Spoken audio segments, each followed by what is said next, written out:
Aussie. Aussie. Aussie.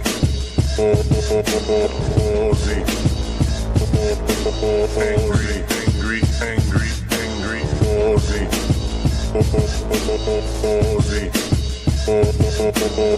Aussie. Angry.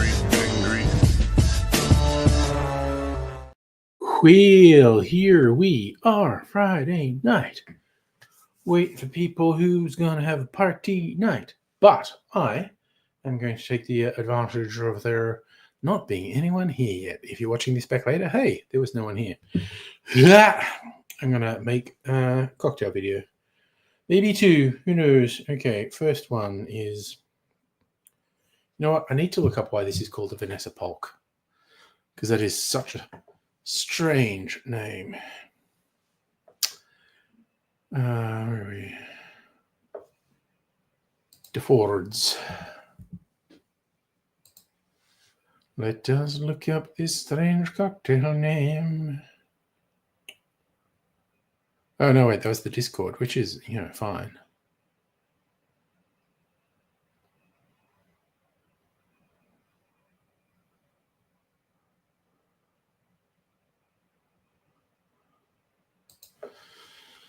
Okay, trying again.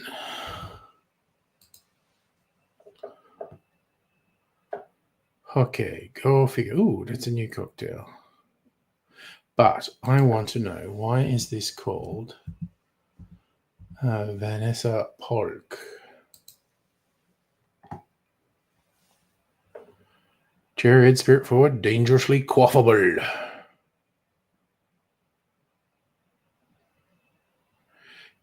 PG Woodhouse character.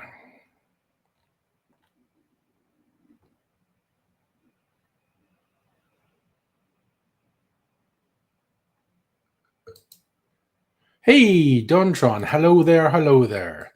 I am going to make my first cocktail video of the night.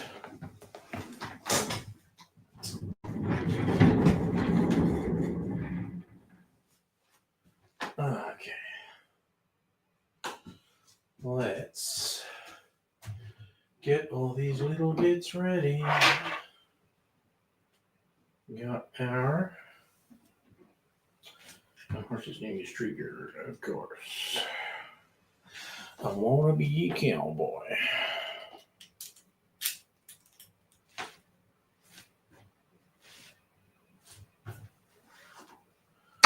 Alright, let's put that there. This here. Bring this around here so I have the recipe.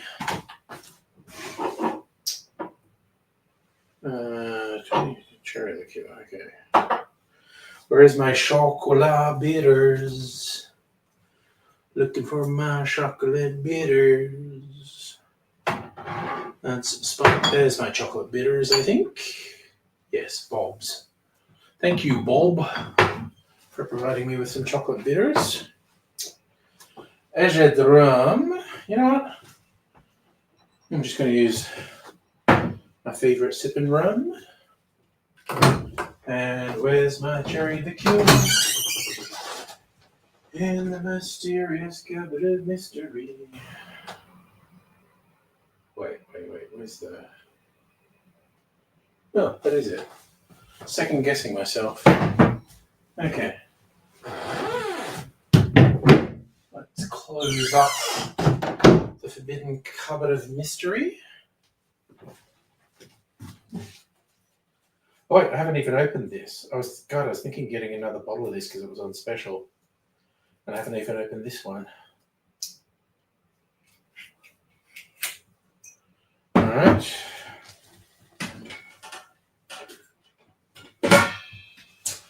All right. Cherry. Chocolate. Let us get our mixing glass ready. Might as well pour out the ingredients.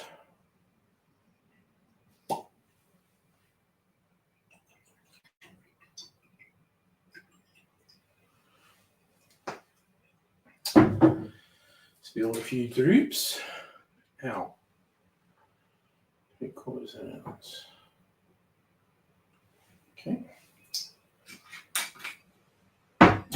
And the bitters. 6 drops of chocolate.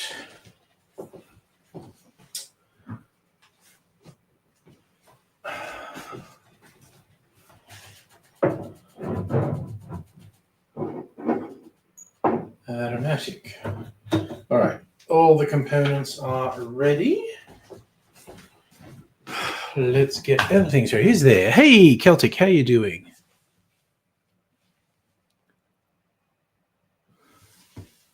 Sorry, I'll catch up with the chat in a couple of minutes.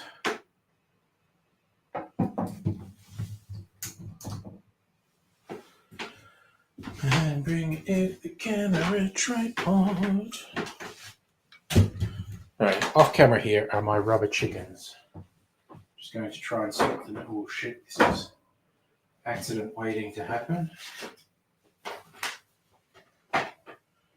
What the fuck? Fuck. Yep, that's pretty good. Alright, I got things in a bit more order now. Okay. Bring it as a tripod. Pause the camera. Okay. What do we got? Let's put this on. Yes, sirree, Bob.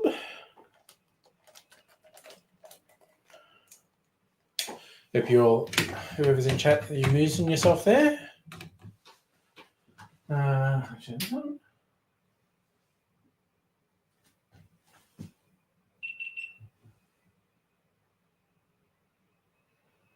looks good. Let's fucking go.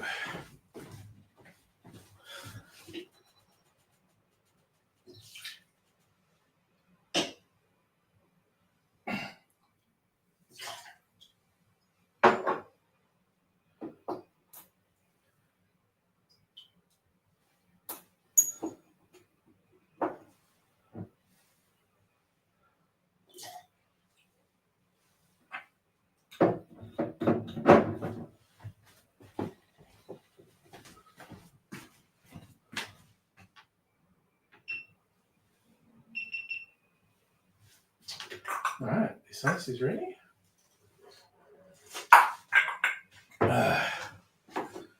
Let's put some ice in our stirring glass.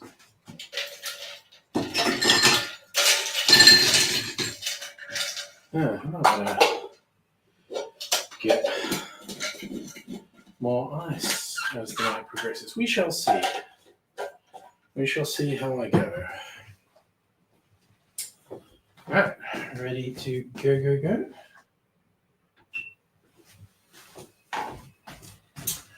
Let's stir that sucker.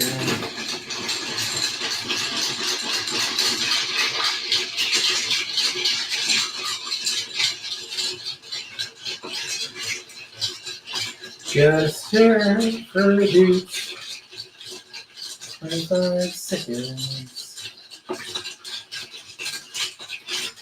If you want this to dilute a bit because it's all booze.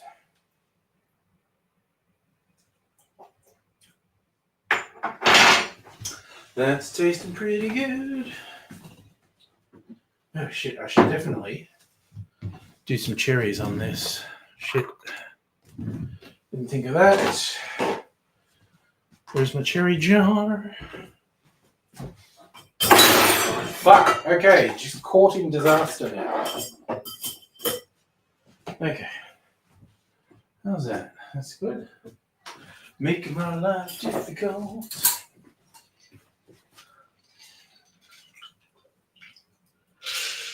That's nicely done.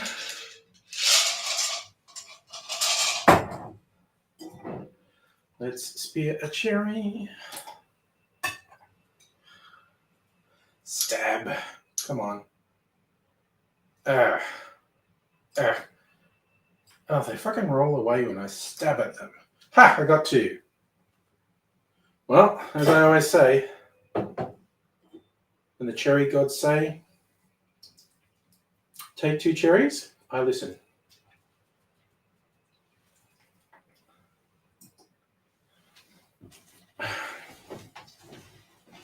All right. Oof. A little bit of faffing around, but I got there.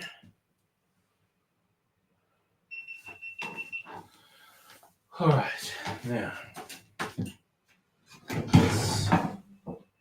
let's turn the beat around.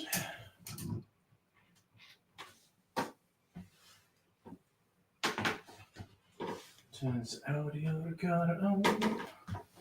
And the video recorder on.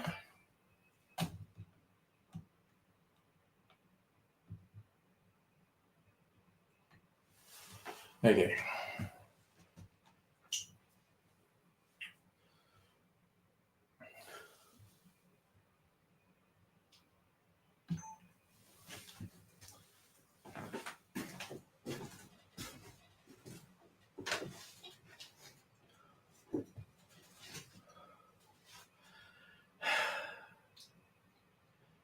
G'day, cocktail lovers. This is called a Vanessa Polk, named after a P.G. Woodhouse character, which is a little bit of an unusual way to go, but what the hey? This is essentially a rum old-fashioned with a sweetener being cherry liqueur rather than sugar syrup. Explains the rather bright red colour.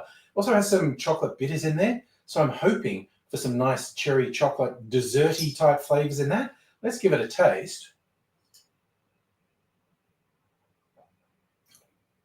Oh, well, yeah, this is a very rich drink. You'll definitely want to use a rum that you particularly like. An aged rum is suggested. I went with my favorite sipping rum, Diplomatico Reserva, but use a rum you like, and I'll show you how to make it. This is so cherry-ish. In a mixing glass, put 1.5 ounces or 45 mils of the rum of your choice, then 3/4 of an ounce or 22.5 mils of a cherry liqueur, then around 6 drops of chocolate bitters, and finally 1 dash of aromatic bitters.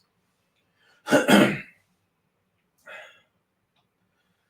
ice to the glass, stir that for 20 to 25 seconds to chill and dilute the drink, and then I'm straining that into a rocks glass over a big chunk of sexy clear ice and filling with... And for a garnish, using cherries on a... And for a garnish, I'm using maraschino cherries on a skewer. I thought the cherries on the skewer matched the cherry liqueur quite well, but I just love putting them in an old-fashioned. And, you know, I stabbed into the jar, got 2 cherries. The cocktail gods have spoken. I'm going to sit down and enjoy this drink and the cherries. Hope you're enjoying yourself wherever you are. Hope again you will come back and see me again. Until I do see you, I will say cheers. Wow, me know words and talk good. There's a little bit more of this. All right, let me get some shit sorted and I'll sit down for a while and chat. Gotta move a few things, turn a few things off. Move this out of the way. Switch this off. Also move that out of the way. My new efficient streamlined look studio. Not even new, had it for a while. And here we go. Damn. Oof. So we're going. Oh no, you had an unfortunate accident.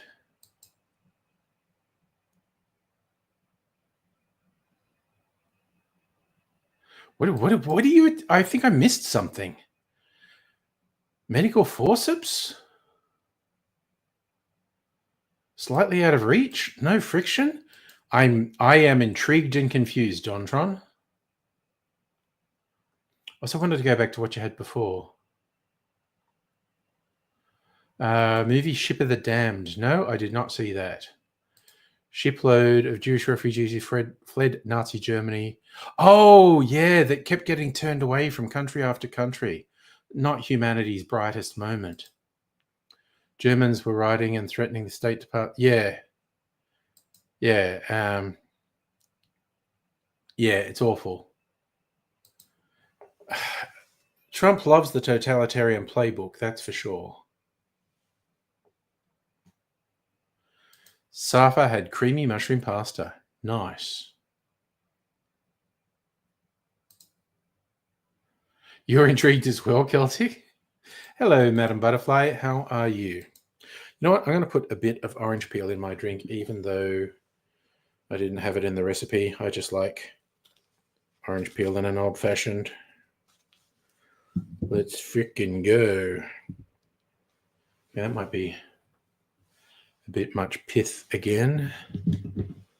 Let's just trim a little bit of it off. Don't want to go right down to the peel.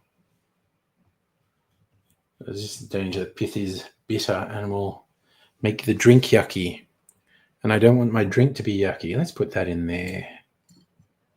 Stylish. And Dontron, you made mushroom palm risotto as a side for dinner. Nice. Turned out pretty tasty.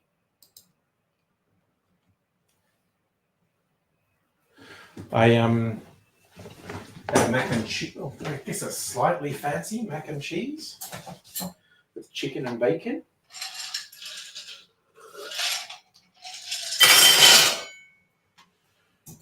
Get that ready for the next round.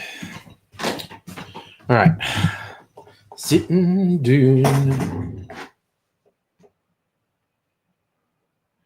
Yes, hoping Hannah and everyone in the north east, so was that from northern New South Wales up past Brisbane, hoping they're okay because, dang, it's very unpredictable, the old tropical cyclone.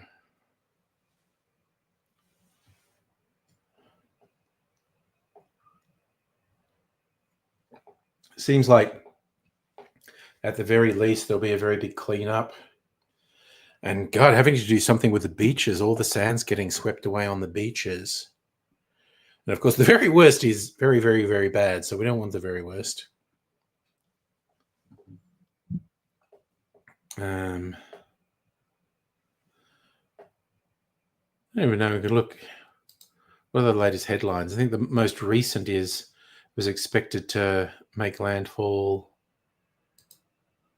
tomorrow morning. Initially, it was meant to be Thursday night, but it's just slowed down and hovered off the coast. Yeah, it's making world news.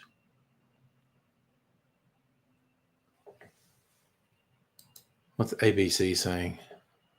Cyclone Alfred's frenzy of preparations turns to an anxious wait for millions in its path. I think that number, millions of people under threat. Might be more than 50 years since the last cyclone traced a path across southeast Queensland and northern New South Wales. People in the impact zone are no strangers to the damage, storms and flood. Yeah, that's like the least that's going to happen is storm and flood damage. But damn.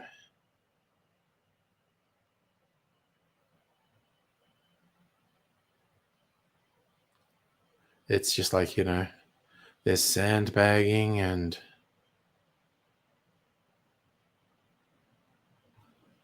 oof, it's some desperate freaking shit.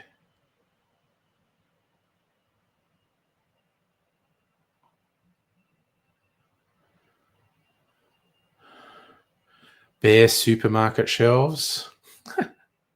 It's like the pandemic. Everyone bought heaps of friggin' toilet paper. Oh God, and the surfers are going out in the big waves. It's only a matter of time till one of them drowns.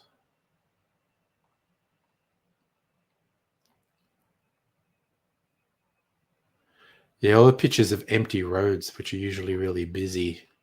It's just like, damn.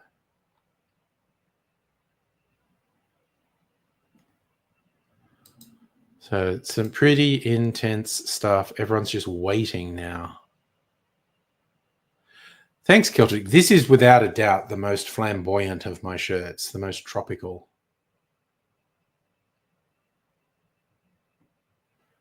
I didn't see that headline. They are going to release a budget, so it's not going to be an early election. That is a late Friday news drop. Don't know. Oh, water pipe. Okay. Yes. Okay. Maybe. And I don't know that it's necessarily YouTube. Sometimes I don't see comments on StreamYard that everyone says they can see on YouTube.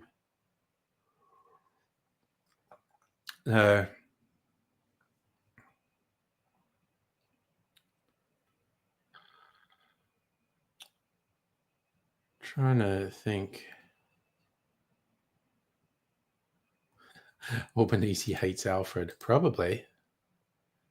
Actually, what am I? If I quickly go and look at YouTube, what's it saying? No, I don't want top chat, I want live chat.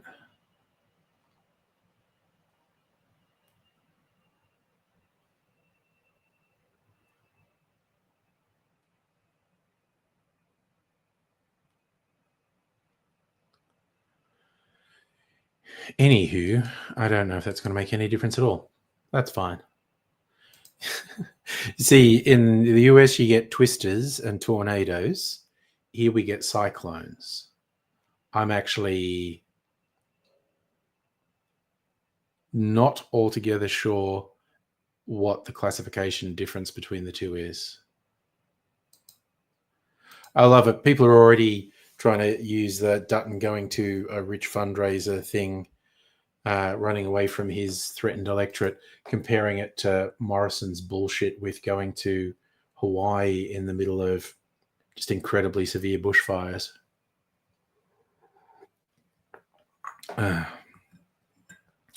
That tastes like lolly water, honestly. That's dangerous. Hello, home for the elderly. Yeah, I think it's got the same thing with the toilets flushing the other way. Yeah. I don't think that's the difference, Safa, no. But you know what? We're on the internet.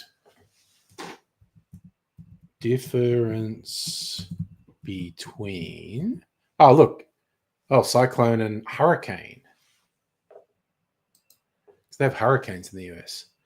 Cyclone is used when the storm occurs in the South Pacific and Indian Ocean. They're referred to typhoons when they're in the Northwest Pacific, hurricanes when they appear in the North Atlantic. So it's literally just where they are geographical.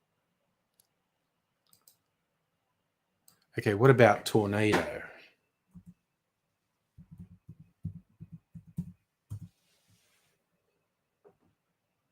Cyclones are large systems of rotating air, while tornadoes are smaller, more violent columns of air that touch the ground. Okay, so cyclones are bigger, but tornadoes have more focused destruction.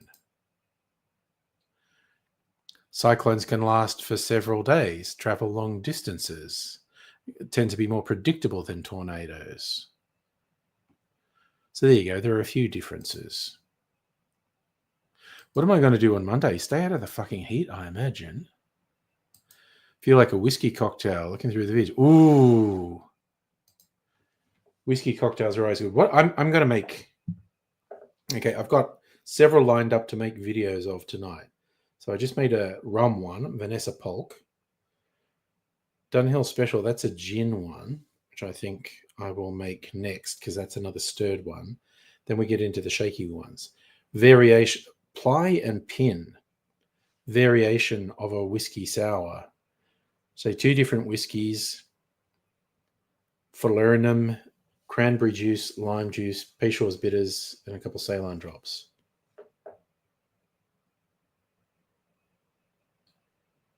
So yeah, that's sounding like a fun variation on a whiskey sour. Then I'm going to do a flip, which is a cocktail with an egg in it. I haven't done that for a while. We'll see how I go. No, not recently. At various points in the last week or two, I've forgotten about it. But, you know.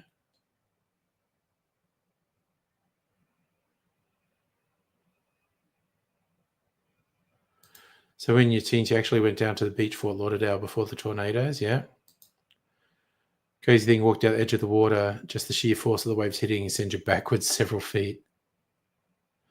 Extremely distinctive, weird feeling. Yeah, those storms are very dangerous.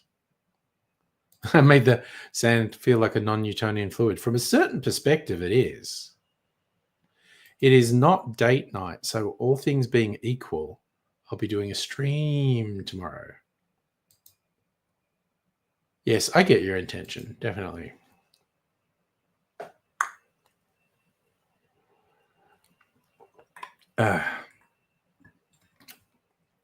Man, that does not taste like alcohol, and that is always dangerous. Those are like 2 standard drinks. Does not taste. Yeah. What WA election? Is it a whole state election or is it a by-election? I haven't even been paying attention. I didn't know WA was having an election. Jaffle maker. I get the flat sandwich press. So for me, I don't know if you mean the same thing. For me, a jaffle maker is a shaped one that actually squeezes the sandwich into a shape, whereas the sandwich press is just 2 flat ones that just cooks it. I prefer a sandwich press or a panini press. Yeah, that's some bullshit. I just tried to change it. I don't know if it's working. So there's a state election tomorrow in WA. I genuinely did not know that. All right, so you have a flat sandwich press. Now you got a jaffle maker. Okay. Yeah, it's stupid that it defaults to that. I wasn't sure if there was also a control here on StreamYard, but I don't see one. So I went into YouTube and changed top chat to live chat. I don't know if that's going to work. Who knows?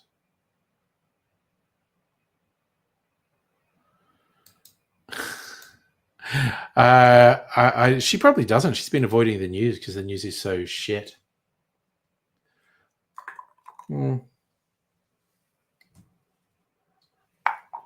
She's watched other interstate elections before, so maybe she wants to watch this one. I don't know. All right, you know what? I'm just getting, because I haven't been making cocktail videos all week, so I was compressing my drinking into tonight, taking a leaf out of Home for the Elderly's book, except anyone who watched would have noticed me drinking alcohol during the week, but I just had some things to drink. But I was drinking less. So Dunhill Special. Gin, Amontillado, sherry, dry vermouth. So the sherry and vermouth are just there. Orange liqueur. 2 dashes of absinthe. Gotta love that. I love what absinthe does to a drink. This one is sounding really interesting.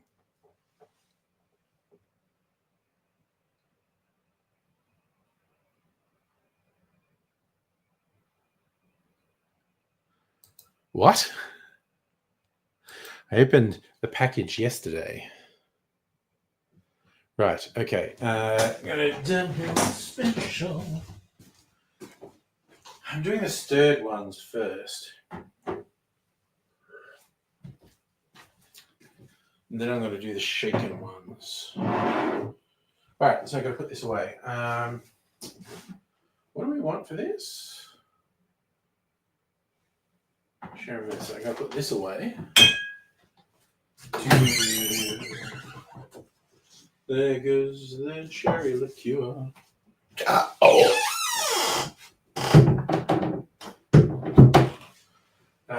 Dry gin. Choices.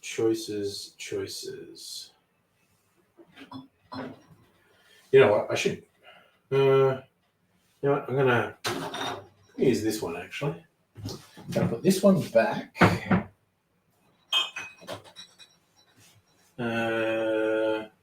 Okay. Saline and absinthe. Let's get that happening. Absinthe in my dasher. And saline, even though I tipped this out, there's still a lot of saline in it. Okay.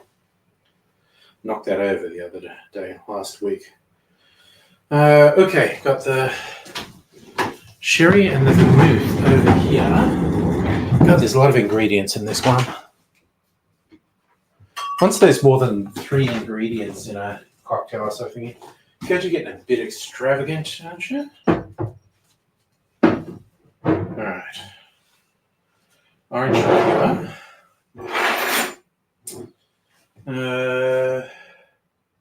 Right. Let's get some shit happening. Just get everything ready.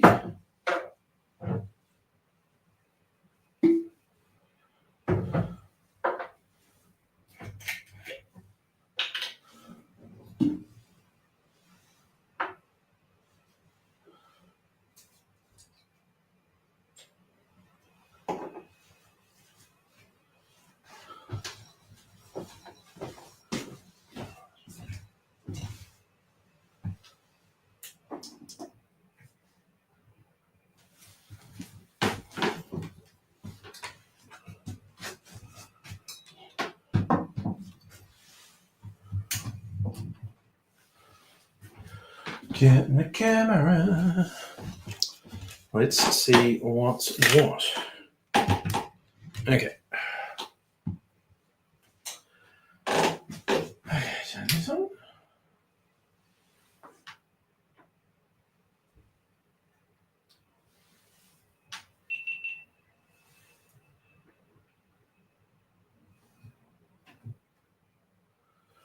Okay, let's get going. Okay.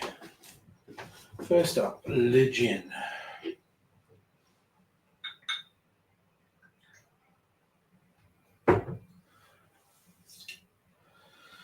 Then Amontillado sherry. This sherry also spent a few weeks, if not a month, in one of my barrels flavouring it. Dry vermouth.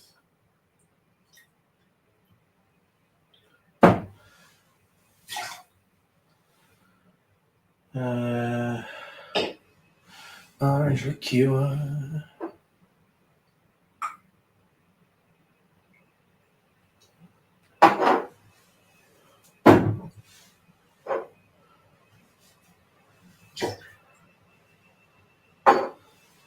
Two dashes of absinthe.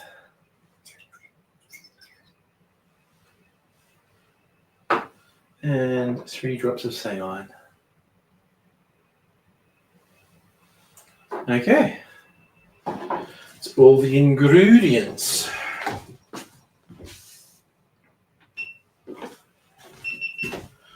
Alright.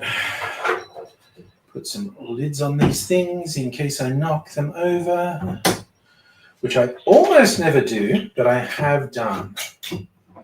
So we're erring on the side of caution. All right, put the ice back in.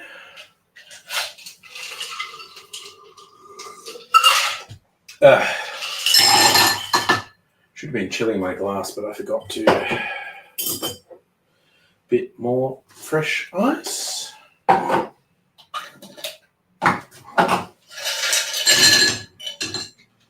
That'll do.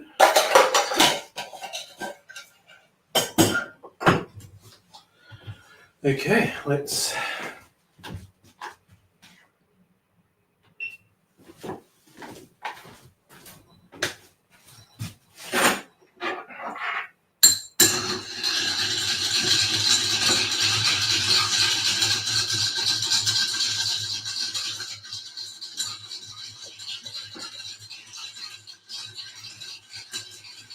gotta stir that sucker. All right.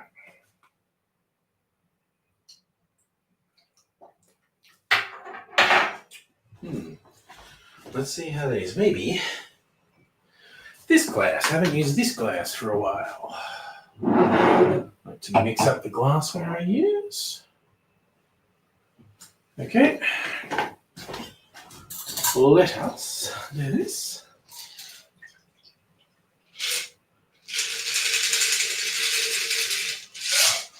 Oh, that's a nice colour. And we're donezo. Time to do a quick bit of talking. Okay. So we're going to bring this over here. Use the big time Hollywood special effect trick of bouncing the light off a wall so it's a bit softer.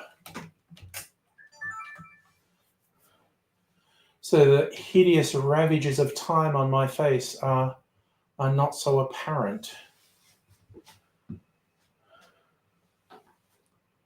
All right, I feel like I'm being a bit sweaty now. That's okay.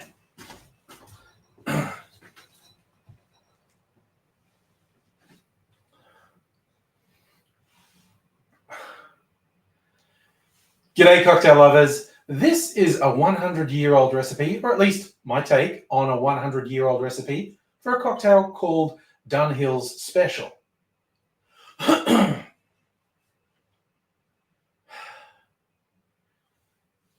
It's one of those early 20th century recipes where they seem to have gone, let's just chuck everything in here and see what happens. It's mashing up a couple of different styles of cocktail, and I'm quite intrigued to see if it holds up. So I'll give it a quick taste. Oh yeah, no, that is not bad at all. If you like Manhattans and martinis, it's broadly in that area. You might like it. I'll show you how to make it. In a mixing glass, we put 30 mils or 1 ounce of dry gin, then 30 mils or 1 ounce of Amontillado sherry, and 30 mils or 1 ounce of dry vermouth. Then just 1/4 of an ounce, around 7.5 mils of an orange liqueur, 2 dashes of absinthe, and finally 3 drops of saline to bring the flavors up. Gargling past. Add ice to the glass, stir that for 20 to 25 seconds to chill and dilute the drink. And then I'm straining that into a chilled coupe.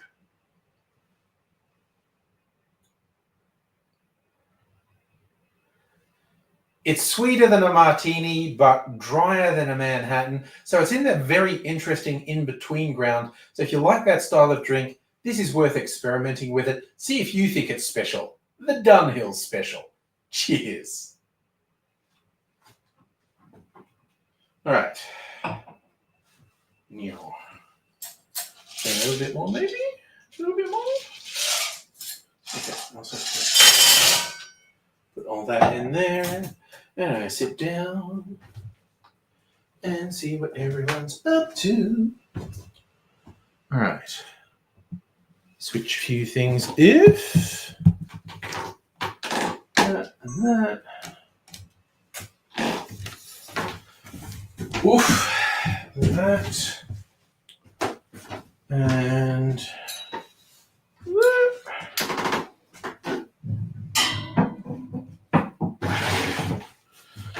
bring El Chair around. Tom Kitten going, no, don't sit on me. Home for the elderly. Sophie's slow cooking a roast. Damn. That does sound good. Did I miss you, Don Tron? Good night. Made a Dutini. Tequila, Midori, triple sec, lime juice, Mountain Dew. Nice. That's a serious drink. Oh yeah, okay. I'm gonna look. Okay, let's talk about it. I'm gonna look up recipes that say to use root beer or sarsaparilla. Is that your favorite? 1 part Scotch to 0 parts cola beer. I think it'd be a pretty good mixer, just whiskey and cola beer. But okay, let's have a look. We on the Difford's guide here. All right, I'll show you what I'm looking at. So we're on the same page, as it were. Is that Madam Butterfly? Need a drink, drunk, not burping and farting and foaming at the mouth. Okay. Well, I don't usually have those effects from drinks. Oops, what are we doing? Okay. Cocktail Finder. Wine, vermouth, fridge, Panta, mixer. That's what we want. Okay. Want to see if there's something for root beer or sarsaparilla. There we go. Root beer. One recipe with root beer in it. A Cuban sarsaparilla.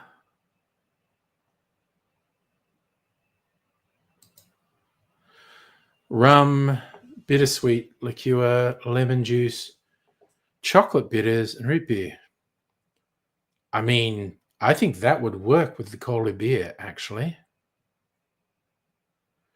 Spiced rum, bittersweet aperitivo, lemon juice, chocolate bitters, top it with the cola beer. I mean, that's definitely one.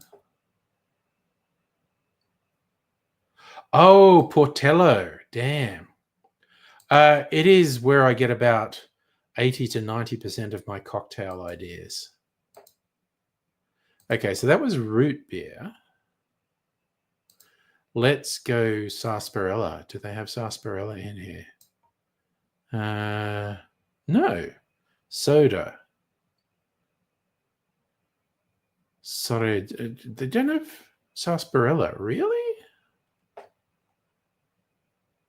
All right, I'm just going to generally search on the internet, see if anyone else has a sarsaparilla cocktail. Sauce.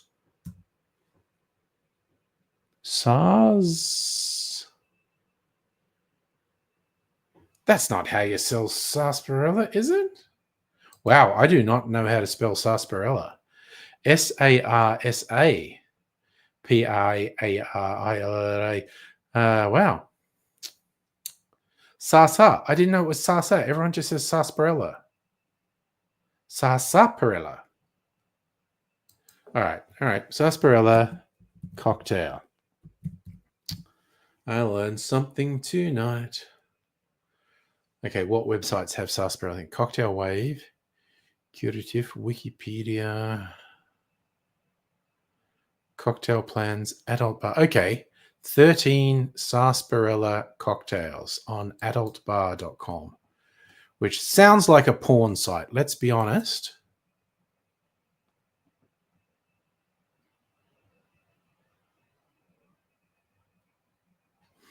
So what's this recipe? 2 ounces dark spiced rum, root beer, fucking Irish cream. You know, your biggest problem with cream liqueurs is if you have citrus in them, it will make it curdle. You have to shake the fuck out of it. Anyway, sarsaparilla cocktails. What do they got? Black cotton, cattywampus, little grapevine, superior medicine, black cow spider, Flanders flakeout, sarsaparilla soda stick, whiskey and sarsaparilla, tequila and sarsaparilla, gin and sarsaparilla, black milk, rum and ice cream and sarsaparilla, kick your ass sass. Ooh, chartreuse. Let's look at that one.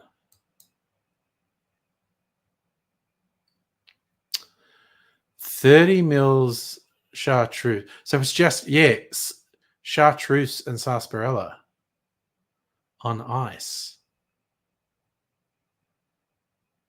It's a mixed drink rather than a cocktail. It's just like, okay. A cattywampus. I think I've heard of that. Yeah, these aren't cocktails. These are just mixed drinks. It's like, that's rum and sarsaparilla. That's bourbon and sarsaparilla. That's vodka and sarsaparilla.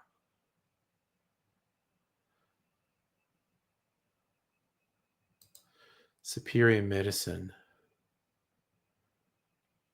Vodka, grapefruit juice, and sarsaparilla. Well, at least they're doing the variation of putting some grapefruit juice in there. A Flanders flakeout. Galliano and sarsaparilla.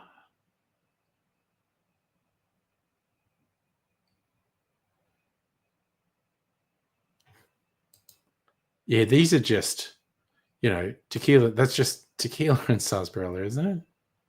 Yeah, tequila and sarsaparilla. Okay, those are not cocktails. Those are just mixed drinks.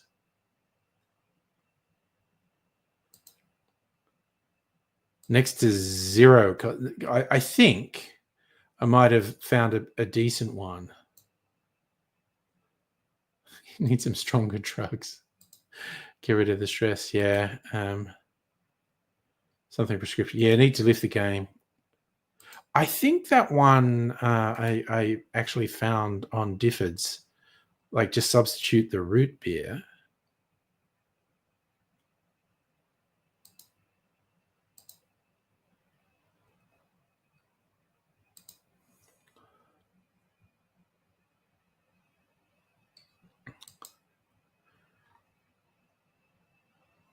Spiced rum, bitter red aperitivo, lemon juice, topped with cola beer, chocolate. I think that sounds pretty good.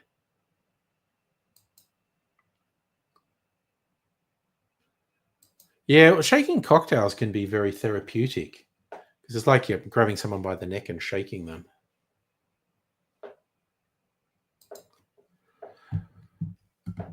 So I reckon that rum cocktail sounds like the way to go with cola beer.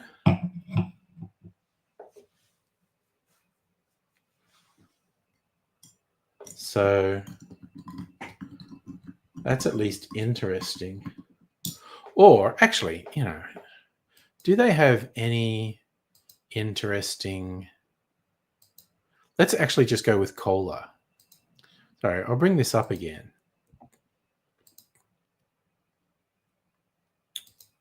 Okay. Let's just go Coca-Cola. Okay. 53 cola recipes. Top rated fruit cup. So that's gin, orange curacao, sweet vermouth, ginger ale, and cola. I mean, that sounds kind of interesting.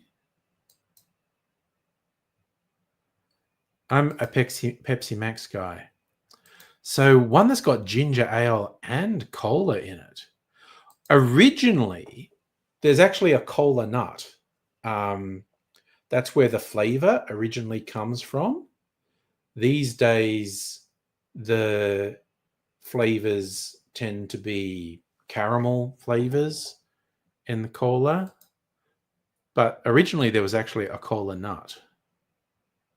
Yes, the max is max caffeine. Okay.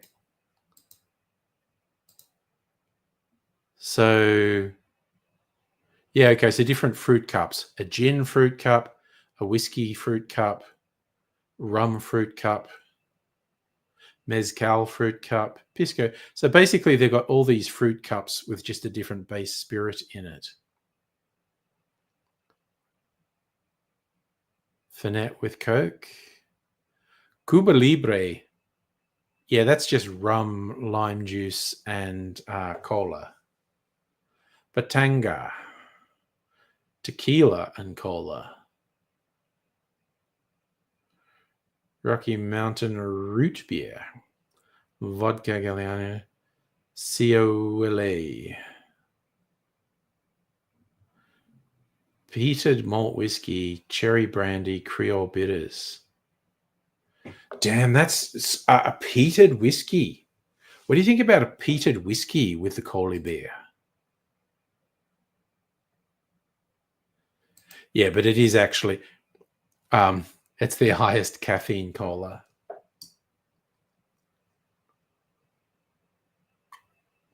That's why I drink it. Lower levels than in the US. It does have higher levels of caffeine than other colas. Than like Coke or standard Pepsi.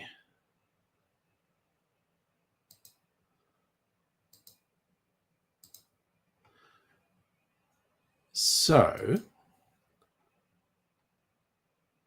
yeah, more fruit cups. Oh, yeah, okay, we could always do a Long Island iced tea.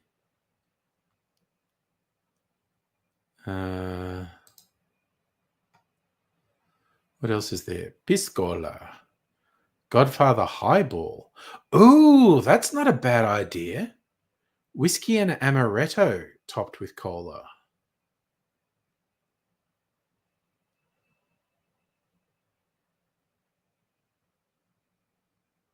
rum, coconut rum, white rum, coconut rum, orange liqueur, and cola. That also sounds good. There's a drink called assisted suicide. I think you get flagged on YouTube for that. Light white rum, German Amaro, and cola. Good Lord.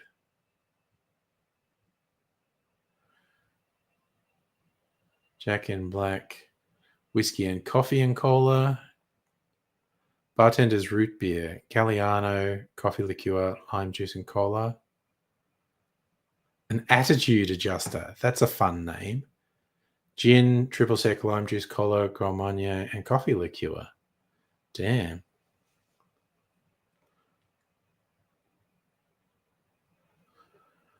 There's a few to choose from. I'm communist because I like Pepsi. I started drinking it because it had more caffeine than the other ones. Now I just like the just give me look. It's very low levels of cola. I tend to drink a lot of it during the day because I don't drink coffee or anything. Possibly self-medicating for my ADHD. Who knows? My undiagnosed ADHD. I shouldn't pretend I have ADHD. Shouldn't pathologize yourself. I would stop drinking Pepsi Max by at the latest about 8 o'clock at night, like at least 2 hours before I'm going to go to bed. And then I usually don't have any trouble going to sleep.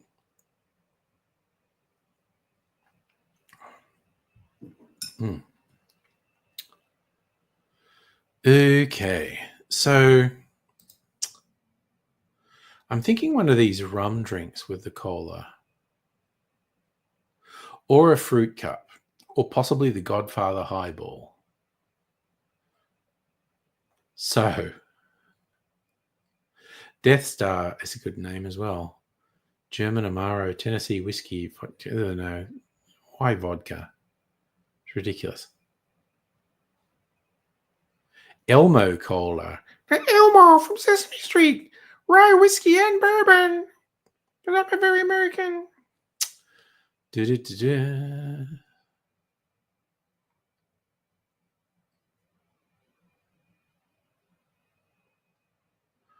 All right, so I think either one of these fruit cups, which is a spirit, orange curacao, sweet vermouth, actually ginger ale and cola. I think a fruit cup is the way to go. I know, like that would get me flagged on YouTube if I made a video called Assisted Suicide. I do not look at the price of Coca-Cola because I do not get it. I also don't usually get the cans. I usually get the bottles. I think, I know, Home for the Elderly, what do you think? I think the fruit cup sounds really interesting. Spirit of your choice, orange liqueur, sweet vermouth, bitters, and a blend of ginger ale and cola.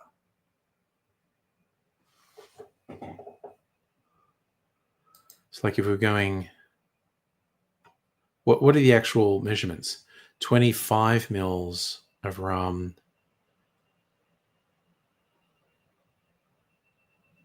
2 dashes, 50 mils. Yeah. I mean, I reckon that's the way to go. I'm really into it. You're right. 42 milligrams, 12 ounces, 34 milligrams for a 12-ounce can. Was that comparing Pepsi Max to regular Pepsi? So you reckon don't put ginger ale in, just go cola beer? I was thinking a blend of ginger ale and cola beer might be interesting. Ginger ale and cola beer might be interesting.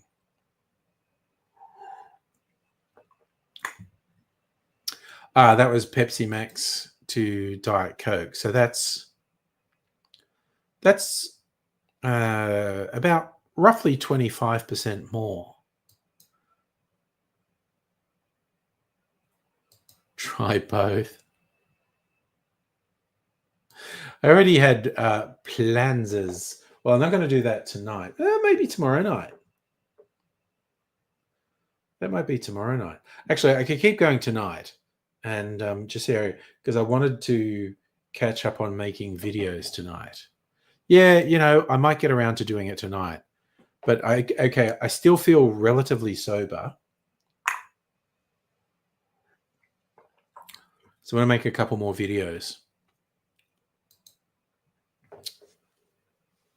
And then we can test. Okay, so that's a Dunhill special. The Ply and Pin. Variation on a whiskey sour. I need to look up why is that called a Ply and Pin, because that's a really weird name. Try it with just cola beer first. Doing my quiet studying voice. Trying to be ASMR. Okay, let's just search, because I'm sure this was on Diffits. Yeah, Ply and Pin. Ooh, on the rocks again. So bourbon and rye. Maybe I'll even do that. I've got bourbon. I've got rye. Might do American. I normally use Australian whiskies, but what the hell? I'll do bourbon and rye. And falernum. And I'm going to fake the cranberry juice. I'm going to go that weird 70s thing that I think doesn't have any alcohol in it, but is bright red. All right, let's get that shit ready. Okay, falernum is a rum-based liqueur. It has all those sort of great tropical island spice flavors in it. It's really good. It's a really good thing to have in your bar. Oh, I mean, I guess I have one of the new batteries in the GoPro now. We'll see how long it lasts. Given what you told me, it should be a couple of weeks before it. Yeah, and there is a lot of different people make falernum, and you get quite different things that are actually called falernum, but it's basically a rum-based liqueur with like allspice, cinnamon, that sort of flavor in it. It's great. It's a really good thing to have. All right, so I'm gonna make a ply. Oh wait, I never looked up why it's called a ply and pin. God damn it! Where the fuck does that name come from? Adapted from a recipe from 2019, and he doesn't say why it's called a ply and pin. You know what? I'm going to search to interwebs and see if I discover anything. Search the web. Okay, Imbibe magazine has a recipe for it.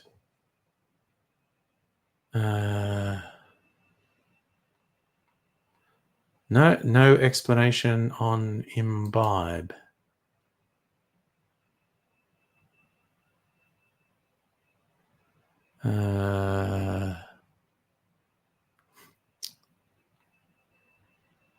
Three-in-one playpen. What the fuck? Okay. No one's giving me an explanation of why it has the weird name Ply and Pin. Think you should try cola beer alone? No, I did. Oh, you mean for a video? I tried the cola beer last night. Do you mean I should try it on the video as well? I am open to suggestions like that. But let's get this ready.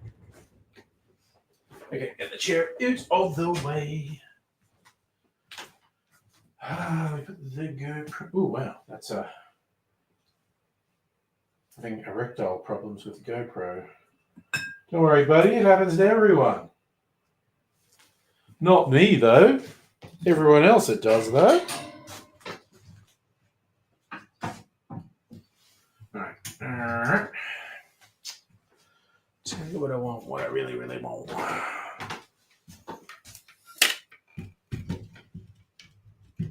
All right.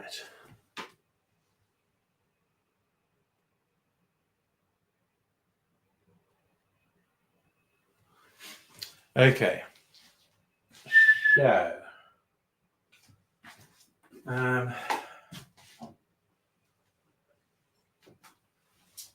okay. Got to get some different things. Okay, we do not want the vermouth or sherry anymore. But because I'm super organized guy these days, I've got a space to put them aside where they shan't fall over. Because I'm a goddamn professional.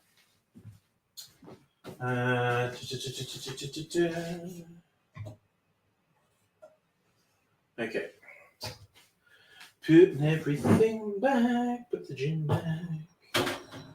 All right, so got to get. What bourbon do I have? Victor's, I think.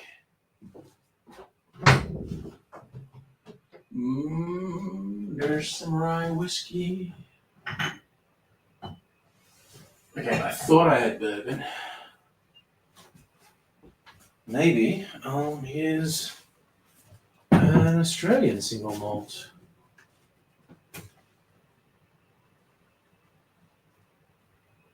Yeah.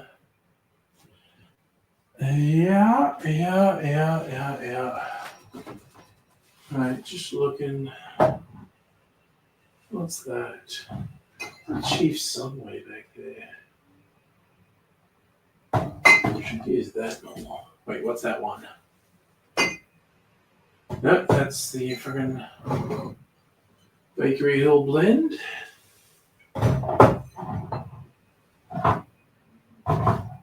Right, what have I fucking done? Oyster shell gel. Oh, there's the Victor's. Alright. Come on, goddammit.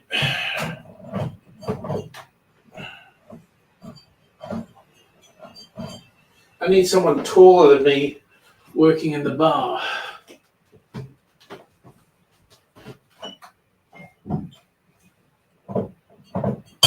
Oh my god, this is an accident waiting to happen. Woo! Alright, accident didn't happen. Victor's bourbon. There we go. Oof, that's almost just a little bit left. Maybe go in an infinity pool, actually, after this. The Victor's. Right, I don't want my absinthe dasher. Right, where's the recipe? We want rye and bourbon.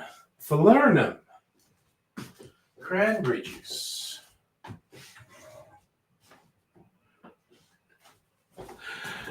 Just have something red. I'm going to get this stuff out.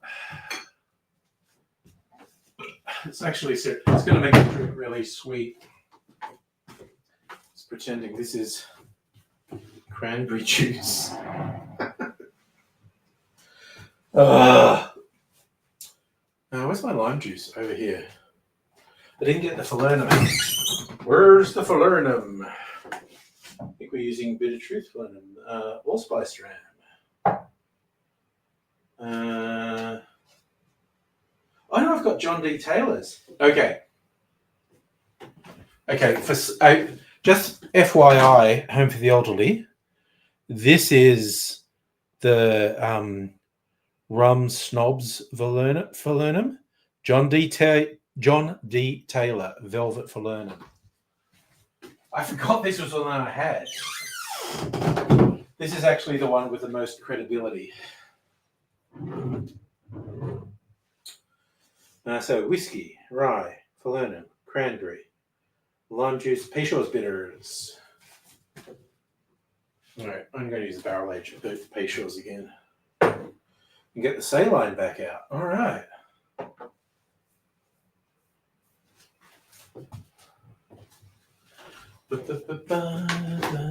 American pie. Drove my Chevy to the levee, but the levee was dry. Good old boy was drinking whiskey and rye. Saying this will be the day that I die. Gonna do another piece of orange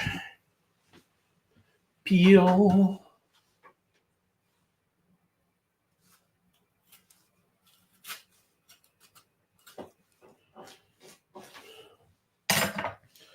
All right. Got my orange peel. Okie doke. And honestly, got my cherries. I'm going to put cherries and orange peel in this. Okay, so counting off. We got whiskey, we got rye, we got falernum, we got cranberry juice. Lime juice is still over here.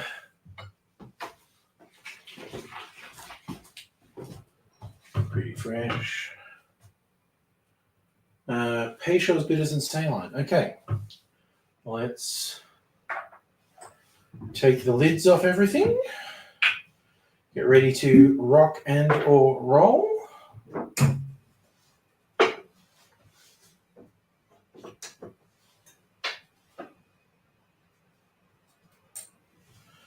Okay.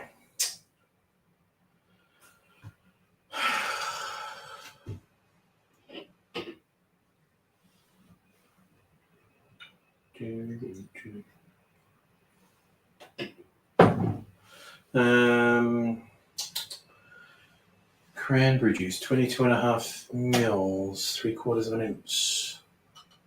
Oh, we use this, I guess.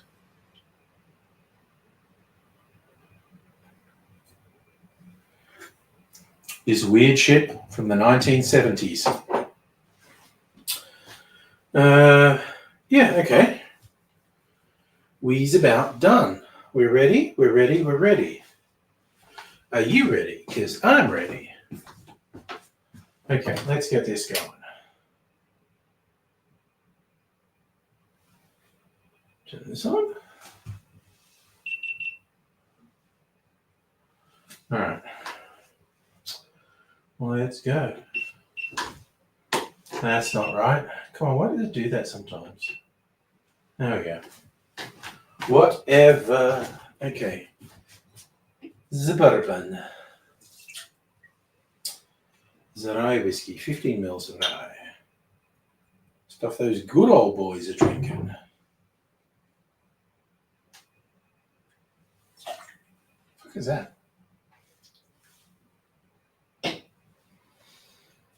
15 mils for falernum.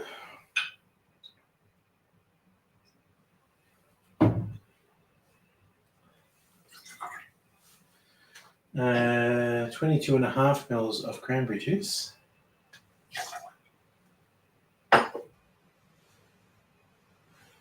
Seven and a half mils of lime juice.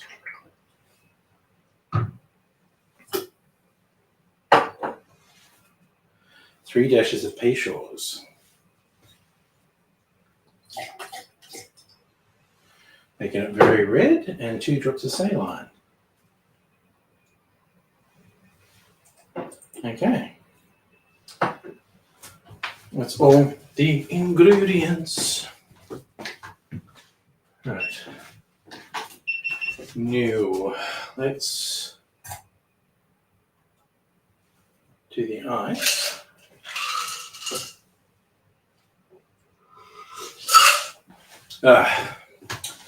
Ice. Oh, that went everywhere.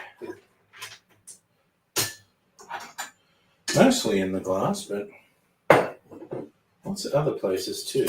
Okay. Let's fucking go. Ice. Yep, okay. God, it's chaos over here, I tell you what. I think I'm going to have to get a little bit more ice if I make a 4th drink. We'll see how my stamina goes if I'm coherent enough to make a 4th video. That'll be a fun challenge for me. Oof, okay. Let's go. Oh wait, before I switch that on, I'll just put the lids back on things, tidy up a bit. And this one.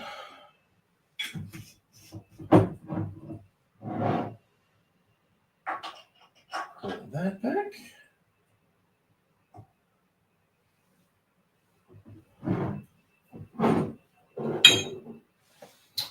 Alrighty.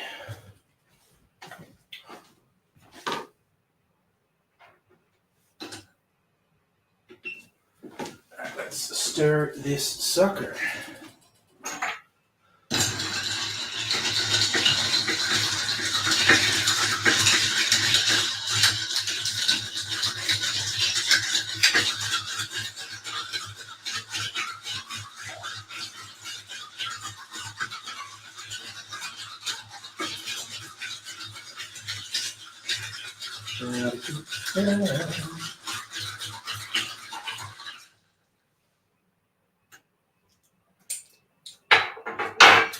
Ooh, damn. That tastes good. Oh, wait. It's fucking... Shake it, because it... Damn it. You know what? Fuck it. I don't want to look like a chump. You've got to shake this, because it's lime juice. Now, just shake it for 5 seconds. Enough for the video.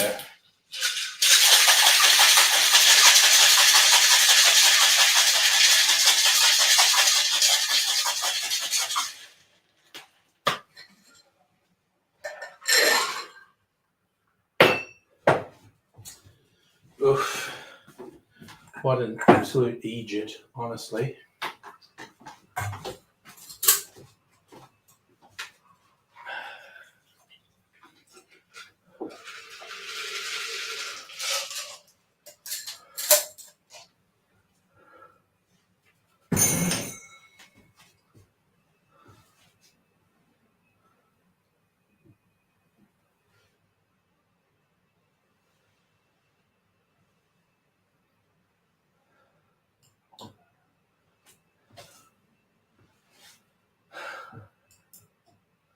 All right. Shenanigans. Now, try not to slip on ice that I dropped on the floor. Oh, I'm going to take a picture of this before it's going. Just thumbnail time.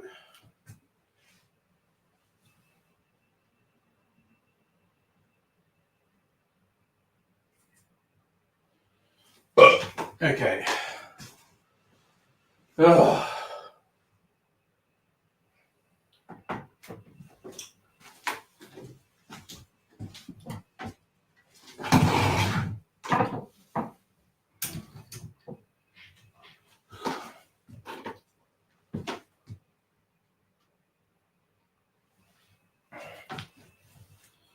Alrighty.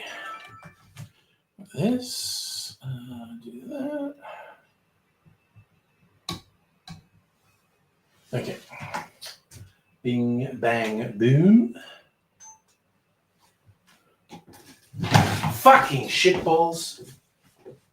Okay.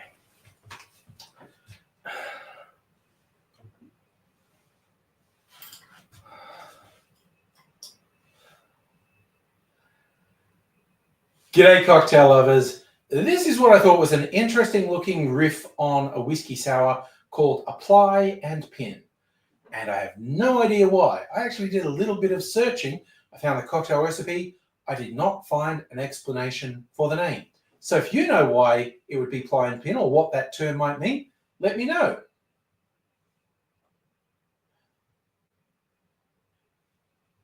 You can see it's got quite a bright color. That's in part from cranberry juice and in part from... You can see it's quite a bright color. That's because it has both cranberry juice and Peychaud's bitters in there. So that's really brought up the color element. And it has a mix of whiskies and falernum. But I want to taste it first to see if it's living up to its promise. Oh, yeah. It's its own thing. You can tell it's a whiskey sour, but the cranberry and falernum really take it to a slightly different place. And it's really tasty. I'll run you through the ingredients.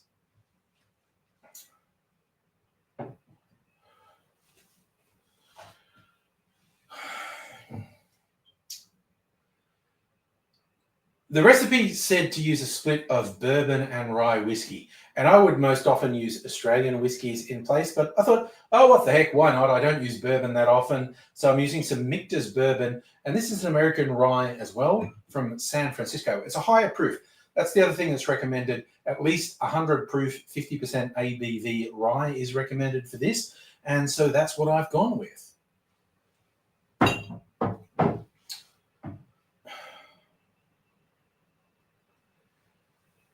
The sweetener in this is not sugar syrup, it's velvet falernum. Oh, wait.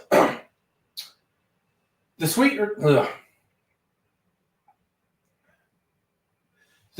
in this is not sugar syrup, it's falernum. And a friend asked, what is falernum? Wasn't familiar with it. If you're not familiar with it, it's a rum-based liqueur, and it has a lot of these island spices. This is, I think, regarded as one of the authentic falernums, John D. Taylor's Velvet Falernum, a product of Barbados. So it's only 11% ABV, so it's not very strong, but falernum was developed in Barbados in the 18th century. It was first made by blending rum, sugar, lime juice, and certain spices. So it's basically that, and it is really nice. If you don't have falernum in your collection, it's worth getting.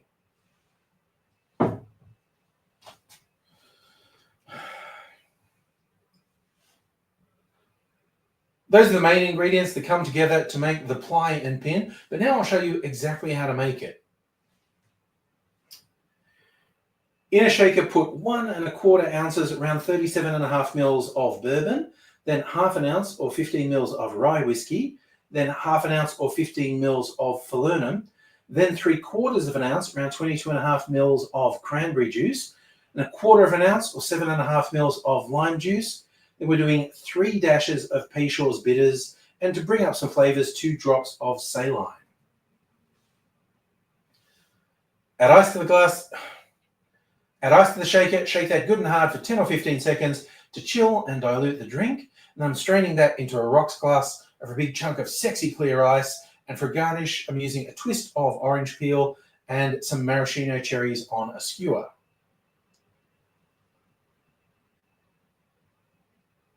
All in all, a fun and tasty variation on a whiskey sour.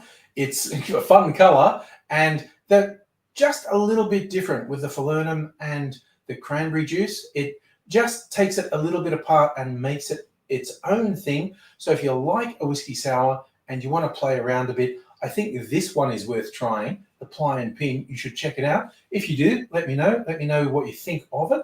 But whatever you're doing, I do hope you're taking care, and I do hope to see you again sometime soon. Until I do see you, I will say cheers. All right, pour a little bit more of this. That's a pretty tasty drink. Let me sit down. I feel sweaty from all the shaking. All right. Sit down. See what's happening in the chat. Turn this light out. So we have more chill. Mood lighting.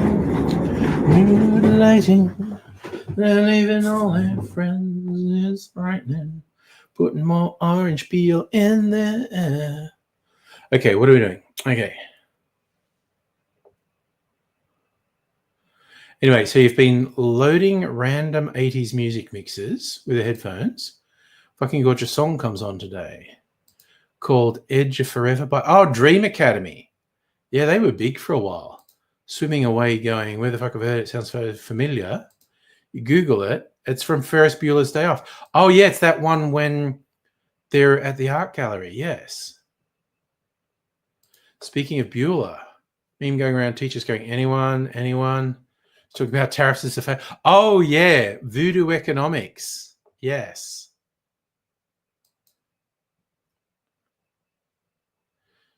Oh, what's on at Amy Park? Lots of seagulls. This is a very bright orange color. Oh, that is a tasty treat. That's the second one I've had tonight. that doesn't taste like alcohol, which is very dangerous because that's definitely at least 2 standard drinks.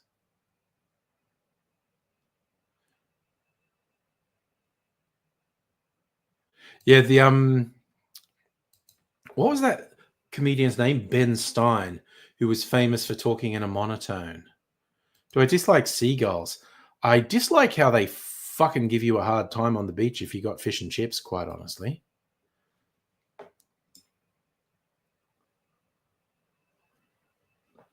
Winged vermin stick. Man, that's actually pretty good. Not an all-time favorite, but I quite like it. It's got an almost sherbety taste in it. It's yummy. It's pretty good. I don't mind it at all. Oh yeah, flies fucking suck. Flies are the worst. Do anyone remember during lockdown, I bought the salt rifle for shooting flies? The little pump action thing that you pour salt into, and then it sprays like a shotgun blast of salt, which is enough to take down a fly. Normally, you have to double tap them. One will knock them down, but often doesn't kill them. You got to double tap them to kill them. So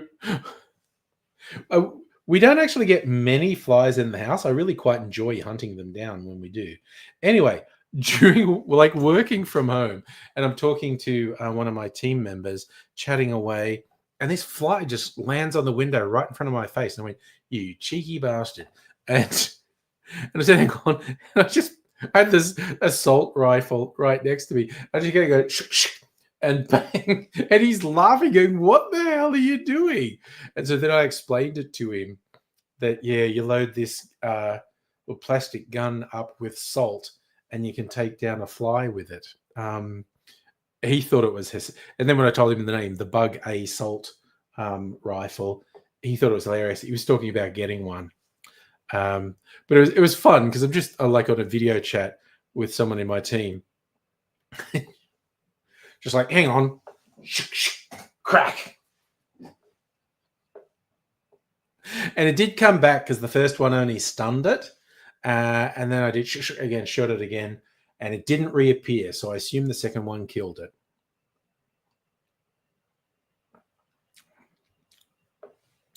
My favorite was one time I shot a fly with it and knocked it. It wasn't dead, but it knocked it into a spider web, and it's going, look, and a little spider comes out and I'm going, "You're welcome, little buddy. I seasoned your meal for you." That's friggin' service. You don't get that all the time. Someone seasoning your flies before they're served to you. Sophie's mum's sister's off to Tassie this week, telling Sophie's mum she's going to do all these things. That's the first day. Then what? Tassie's a great place to visit. Oh no, Sophie's mum's never been on a holiday. All right. Sounds like you're planning something.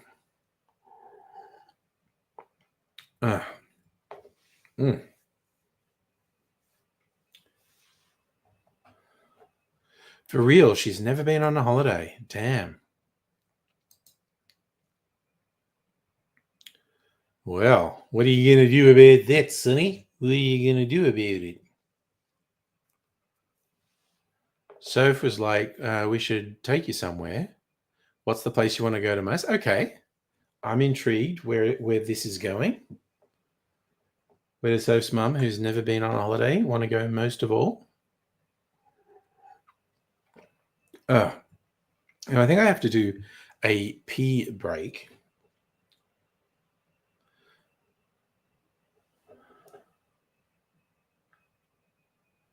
So the things she went through in New Zealand, which is an excellent fucking choice for a holiday. Australia Zoo, yeah. Uluru, that's an excellent choice. Disney? No, fuck Disney. No, New Zealand and Uluru are much better choices than Disneyland. For an adult, certainly. Anyway, we're like, we can do the last two, Australia Zoo and Uluru. Start looking up flights to Uluru. Nice. That is an awesome place to take her, quite honestly.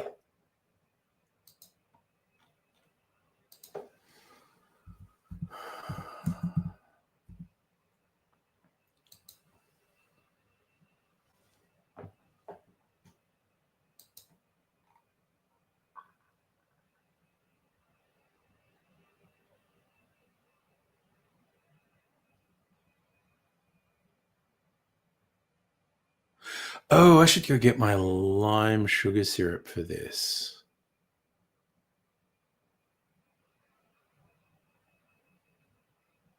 And an egg. Okay, I should run and get that. So you're looking at flights. No direct flights from Perth to Uluru. They fly you all the way to Sydney, then Brisbane, and then or back to Uluru, which seems silly. Fly all the way across the country to fly halfway. We're like, fuck it. It's gone to Bris, might as well double down. Oh, do Australia Zoo and Uluru?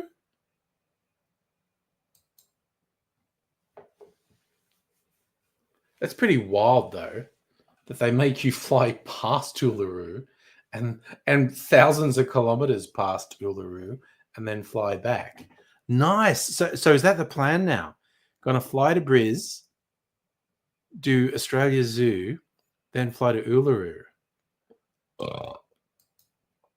That sounds like a friggin' awesome thing to do for your mother-in-law, or in Soph's case, mother.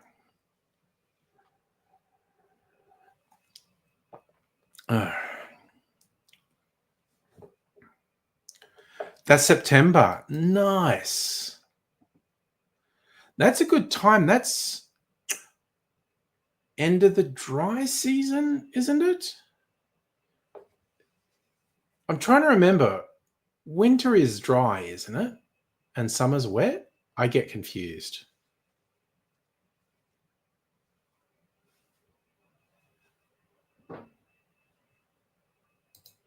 So you're doing a week in whatever's left of Brisbane and the Gold Coast.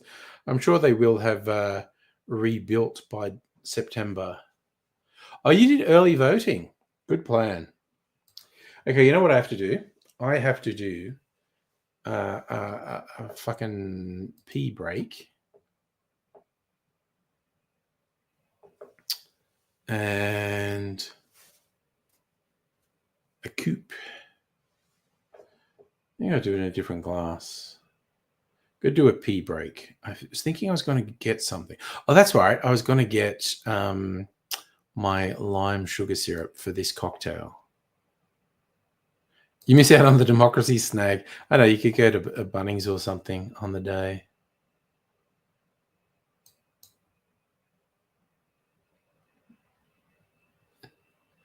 Soph agrees with you on the voting. Oh, that's nice. You get 2 votes. Mrs. Angry and I broadly agree on voting too. I value my physical well-being too much to say she votes what I tell her to. It's more a case of we are aligned philosophically,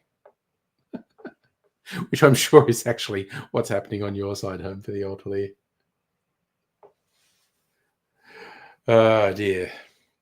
Also, Mrs. Angry would be annoyed if I suggested she'd do something nasty if I said things. Because I did make 1 or 2 videos or social media posts over the years that were pretending she was mad at me and was getting at it. And she'd see it and go, I wasn't mad at you. And I go, it's for humor.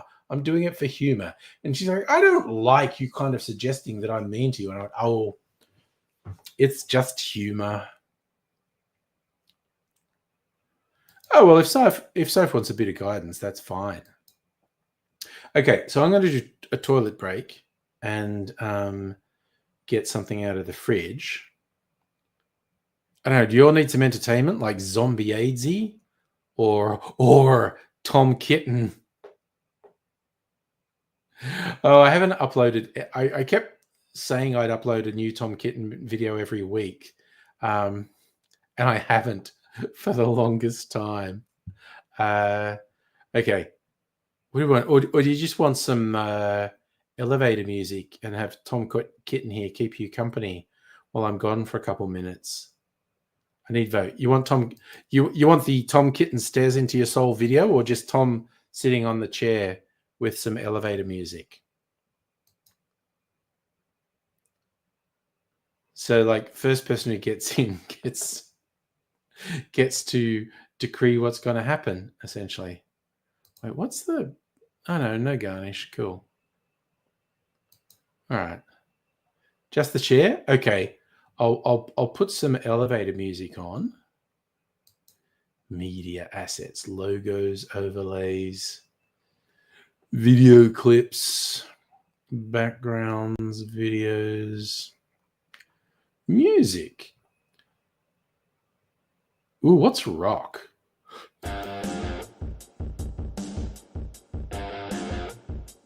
That's pretty funky.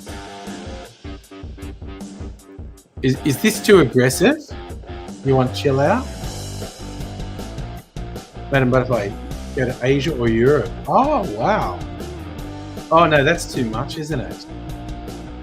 Oh, are you saying keep this? I thought it might have been too much. Is this perfect? All right. I'm going to leave you with some rock and roll. Tom, get me. Go on, Tom. Get your act together, Tom. Oh, put a banner on too. Why not?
Let me get some more ice.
All right. Let's turn the music off. Turn the banner off. All right, music off. There we go. Greg, hello. How you doing? It's like menu music for an SNES game. Yes, and that's a good substitution. Headbangers in 8-bit. Yeah, we're rocking out. Okay. All right. I'm going to make one. I'm feeling vaguely coherent. We'll see how well I go making this video. But I'm feeling vaguely coherent. And we'll make this. And then I shan't attempt to make any more videos after this. That is StreamYard music. Safa, I'm not an Egypt. You showed Tom Kitten your boobs and he came alive for a moment. I bet he was well into that. I think Tom Kitten's a boob man. Yeah, it's actually featured. So what do they call it? How many different ones are there? The background music that comes with the tool, which is an endless loop. Acoustic, cinematic, dance pop, daydreaming, feeding the ducks, into space, lo-fi, night driving, and rock. And you can load your own music in there too. Well, that's not the only thing that came alive. Well, I didn't get to see the boobies, so I'm just saying.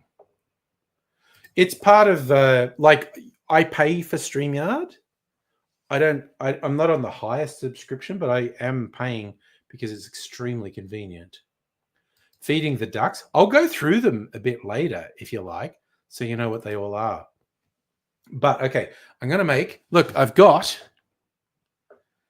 an egg because I'm making a flip, which is a cocktail with a whole egg in it.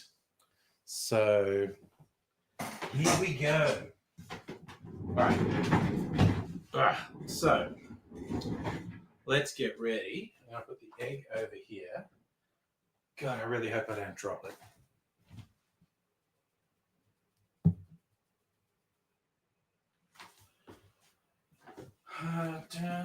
Okay, apply and pin. This is, well, okay, I'm doing my own version of a cocktail, and I'm calling this Fly Me the Flip to Australia. So these go in here. And I want the lemon verbena and a bit of sweet aperitivo. Mixers. Actually, I reckon I want to put the mixers in the infinity. Where's the infinity? It's my rum infinity. Oh, I'll fucking work it out later, honestly. All right. Oh, wait. This goes back in there too. John D. Taylor's Velvet from Lerner. Let's get a bit of sweet aperitivo. St. Felix. It's going to give us a nice colour. And where's the lemon verbena? Here it is. Lemon verbena is going in there. No bitters. Put that away. Gin. We want some gin. Oh, fuck it. Wait, what's this one? Burn dry. No, fuck it. We're using this Brogan's Way gin. Evening Light. And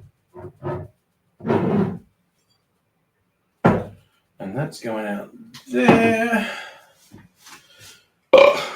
Lemon verbena, dry gin, sugar syrup, egg.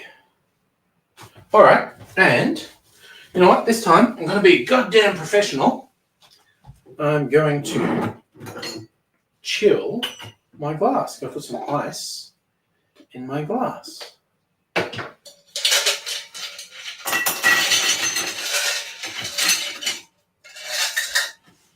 All right. Friday night to turn you back. It's an old Red Gum song, I think, about Friday night. Getting shit-faced on a Friday night. It's not all mum and dad and Ginny saw the passing out parade at Puckapunyal. Sometimes they're just about having a good time. I saw them live once. They were a good live act, actually. In the fucking 80s. Oh my God, I'm fucking old. I saw them 40 years ago. Not quite, like 35 years ago. Yeah, no, I don't want that. Okay. All right, let's get ready. Okay, so we're going to have 45 mils of the aromatized wine first up.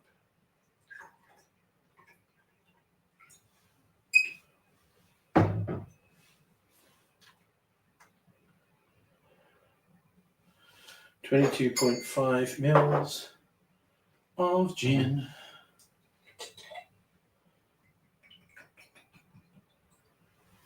Oh man, that's nice. That Brogan's Way. That's very junipery. Put this away.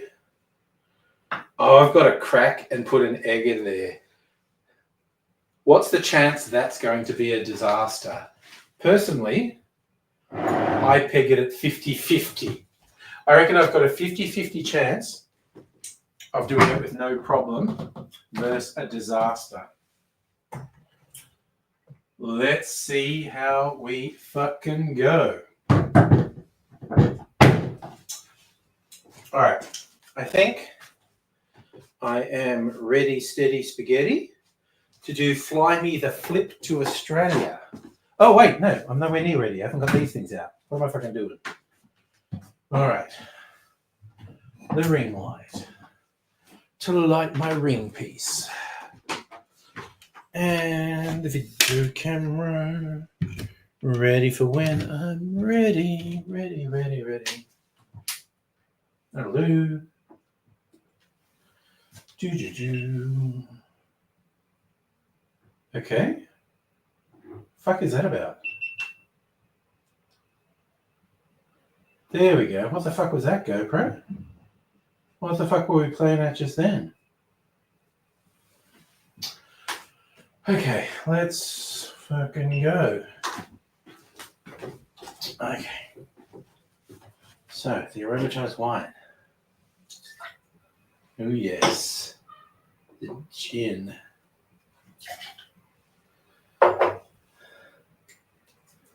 The bitter.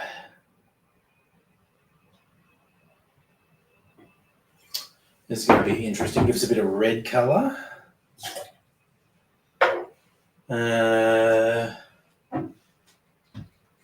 Lime syrup.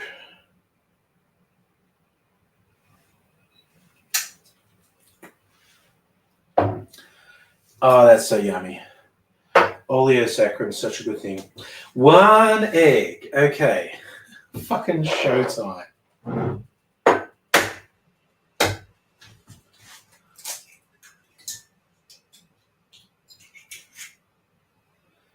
Fucking, okay, come on. Put that in the fucking bin. And I got egg white all over my fucking fingers. Ugh. Now there's egg on the fucking GoPro. I have to wash my hands.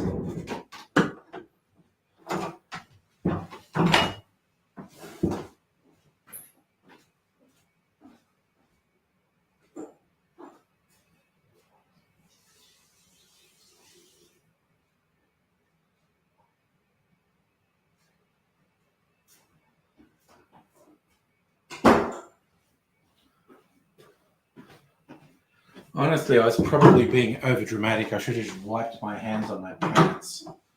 Do my laundry tomorrow. I could have washed them tomorrow. Okay, so ice baby. Let's put ice in there. Put that glass there. Put this here.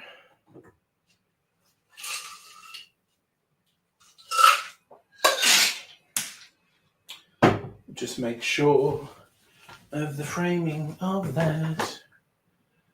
That looks good. Let's go. You really gotta shake this motherfucker. Gotta get that egg really integrated.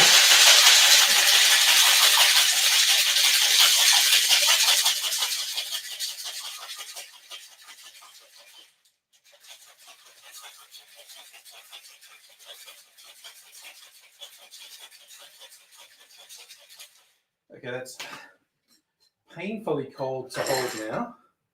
So I'm going with that's enough. Strain this into the coupe. Look at that, right to the fucking brim. Little bit left over. Oof, all right. Big question, what's this going to taste like? I haven't made a flip for a little while. Very old style of drink, like people were making flips in the 1800s. Oh shit, that was only a matter of time.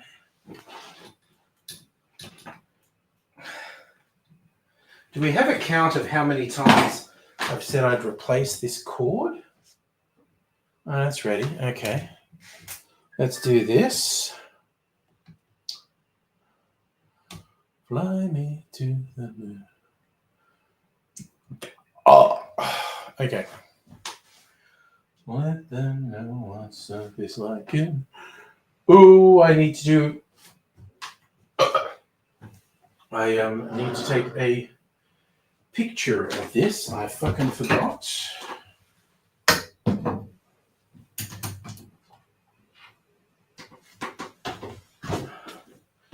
Need a thumbnail for the video.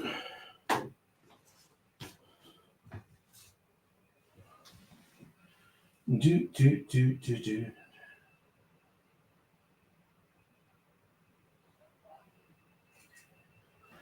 Let them know what life is like on Jupiter and Mars. Okay. Switch this around. That. And ready, steady, spaghetti.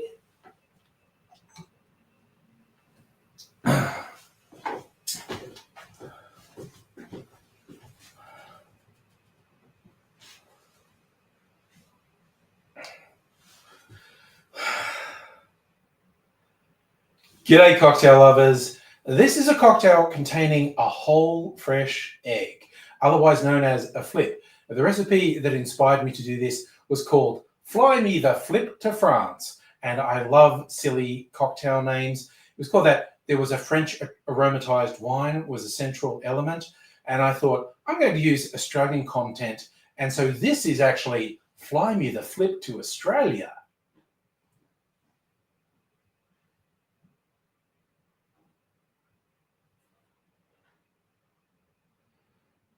For the aromatized wine element, I'm actually using a homemade wine Mrs. Angry made. I've had this in another video. This is a strong wine made with lemon verbena and some other herbs and flavorings. This is somewhere between an aromatized wine and a fortified wine. It's, again, taste-wise, is kind of between sherry and port. It's really good. And when I looked at the original one, which was a aromatized wine called beer, I think you pronounce it beer, and this seemed like a good approximation. So that's what I went with.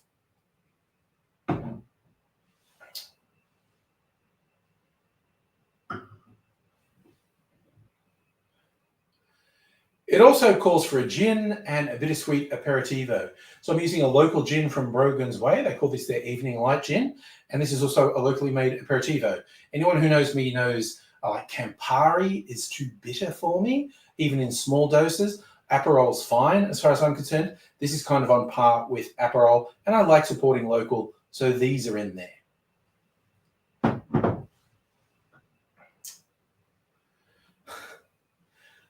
I haven't made a flip for a little while, and there's always a little trepidation. Ooh, a cocktail with a whole egg. It's kind of getting into custard territory.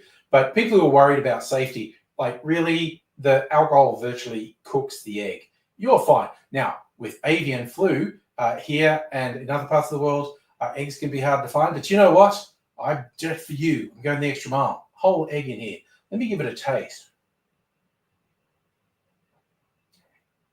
Ooh, that's really nice. It's like a nice bright version of an eggnog.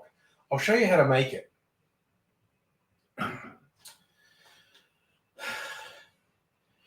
In a shaker, put 1.5 ounces or 45 mils of an aromatized wine, then 3/4 of an ounce, around 22.5 mils of a gin, and then 22.5 mils, 3/4 of an ounce of a bitter red aperitivo, and around a bar spoon or 5 mils of fruit liqueur. Oh.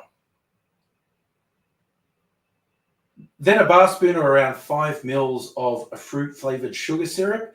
And of course, rounding things out, it's a flip. We're putting in 1 whole egg. Add ice to your shaker, shake that good and hard for at least 20 seconds because you want that egg fully integrated in this drink. And then I'm straining that into a chilled coupe. In my mind, a whole egg was going to make a cocktail really heavy, but it doesn't. This is really light and bright. Like I said, it's like a quite light version of an eggnog. If the idea of a whole egg is a little bit, I don't know, you should definitely try it. Flips have been around for hundreds of years, and probably only a few people have died from them. I'm pretty sure I'm going to be fine. I'm pretty sure you will be too. I do want you to look after yourself too. So, if you're at all worried about the whole raw egg thing, then err on the side of caution, quite honestly, because I do want you to look after yourself because I want to see you come back, see what cocktails I make next, because I'm always making something new and I want to see you coming back here and checking it out. Until I do see you again, I'll say cheers. All right, a little bit more to pour into my glass. This is not bad. I've been putting off making a flip for weeks. I had a couple of flip recipes on my list. But that's enough cocktail video making. I'm just going to sit down and chat and maybe have some more drinks and maybe get shit fucked up, shit faced. That's my term. That's an amalgamation of shit faced and fucked up. Getting shit fucked.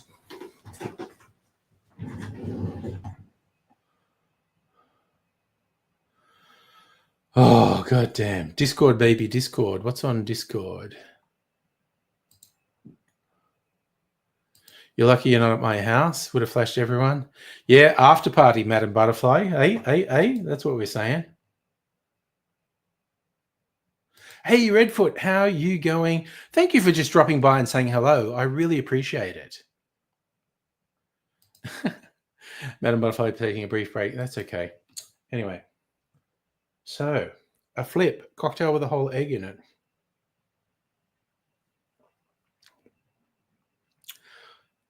It's nice. It's kind of meringue, as you would expect with an egg. It's kind of a meringue in flavor. I don't know why I'd been putting off making a flip for so many weeks because I had a few flip recipes. It's not my all-time favorite, but it's quite nice. And as I was saying, everything I said in the video was basically true. As you all know, I lie in videos all the fucking time. It's basically telling the truth. It's kind of like a light eggnog. It's good. It's good. Had an egg cocktail for your birthday in 2019, got pissed. Well, it's the alcohol. This has got a reasonable alcohol content. Like, what was that? 1, 2. This is in the region of 3 standard drinks. It's somewhere between 2 and 3 standard drinks. God, Difford's Guide reckon it's only 1.7.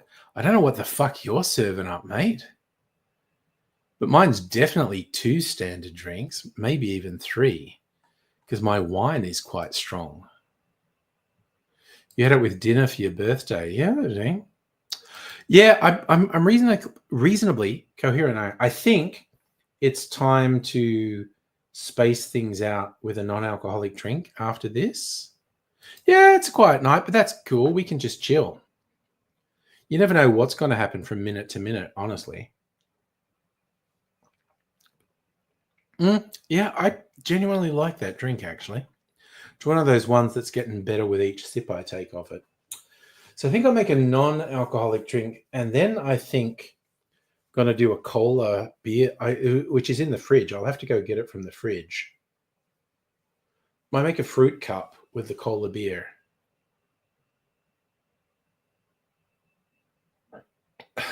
I need to get the cola beer. I know. Egg makes for a foamy cocktail, which is a nice touch.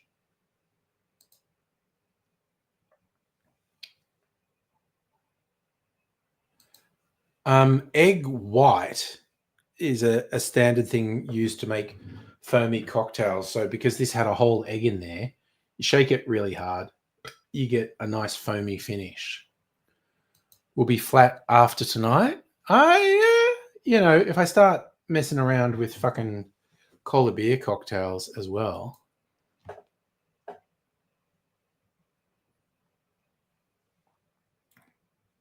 This is really tasty. This is good. It's really quite pleasant.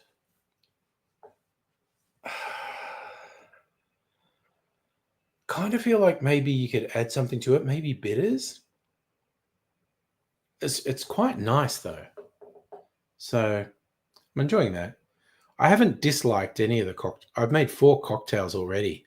Fucking 10 o'clock and I've made 4 cocktails. Sorry,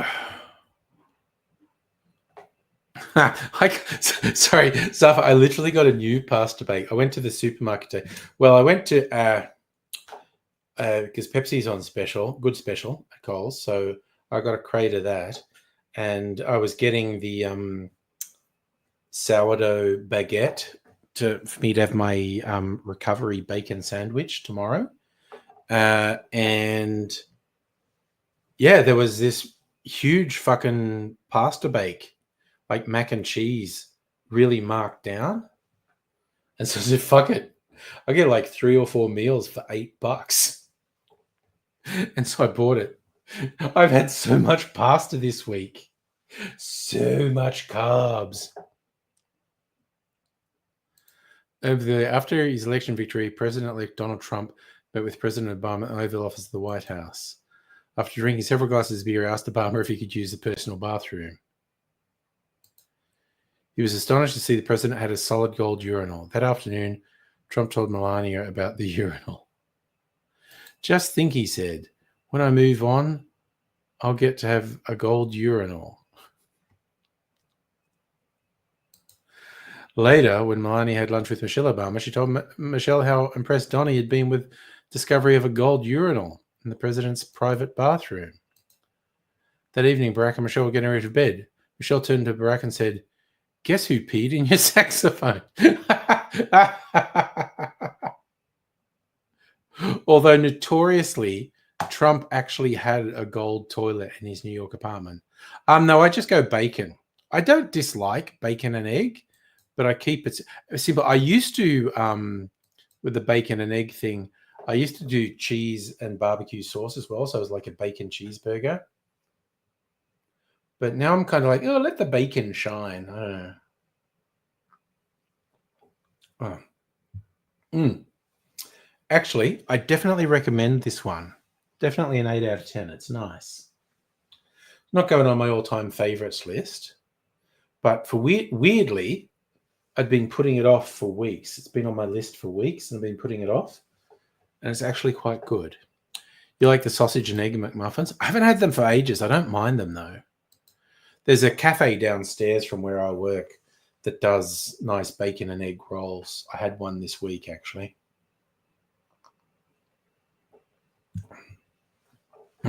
Oh my God, I'm going to this big seminar next week. So Monday's a public holiday.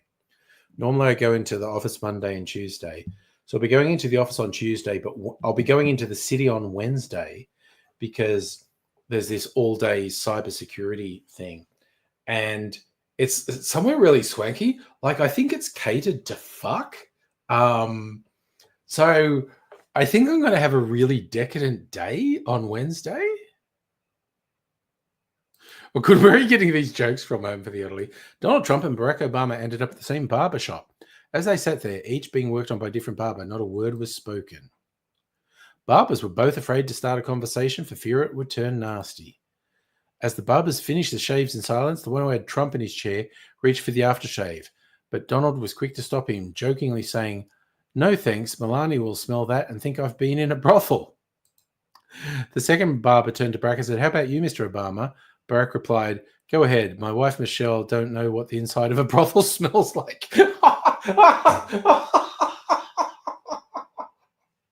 Oh, my God.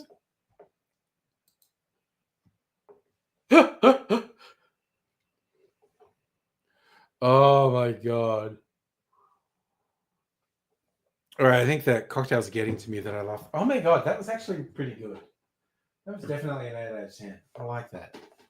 All right, but I'm going to be freaking responsible and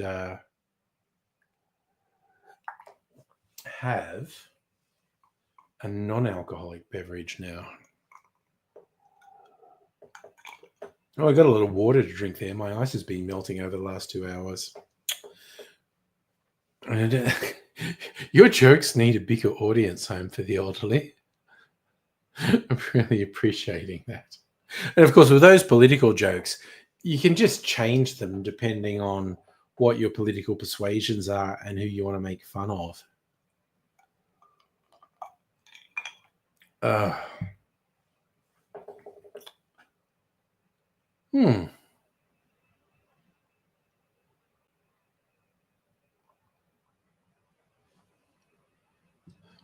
Like another one that gets recycled a lot, and you change the political personages depending on who you want to make fun of. It's like winter at the White House, and it's covered in snow, and Barack Obama is visiting the White House and seeing Trump, and they have a nice discussion, and then Obama leaves, and someone from the Secret Service comes in and goes, "Mr. President, President Trump, sorry, I have to inform you, Barack Obama's name's been signed in P in the snow outside the Oval Office." And Trump goes, "That's terrible. That's so childish. Why would he do something like that? I'm just going to ignore it." And the Secret Service guy goes, "No, that's not the real problem. His name was signed in Melania's handwriting." Okay, so we've got another one. One more. On the night of his inauguration, Trump's visited by 3 ghosts early in the night. FDR appears. When Trump asks him how to make America great, FDR replies, "Think only of the people. Do not make laws based on hatred, bigotry, with the thought of lining your own pockets." Trump gets angry and says, "Fake news." A few hours later, he's awakened by George Washington's ghost. Trump asks, "How can I make America great again?" Washington says, "I would suggest you never tell a lie," which infuriates Trump. Around 3 in the morning, he's visited by the ghost of Abraham Lincoln. Again, he asks, "How can I make America great again?" Lincoln responds, "Go to the theater."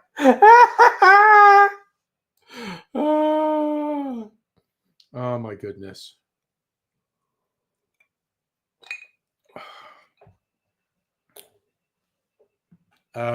Reminds me of a joke that only people who are into history get. It was like, if Abraham Lincoln had social media, because his wife, Mary Todd Lincoln, evidence is she actually had fairly severe mental health issues. And it's like if Abraham Lincoln had social media, like his final post would be, "Oh my God, my crazy wife's making me go to the theater tonight. Someone shoot me."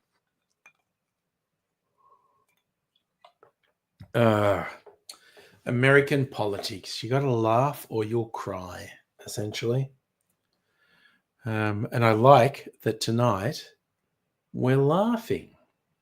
Oh. It's like, wow, I just got so tempted to make another alcoholic drink, but I'm going to stick with it. I am going to have a non-alcoholic drink. All right. I got my mineral waters over here, which are incidentally half price at Coles this week. All right.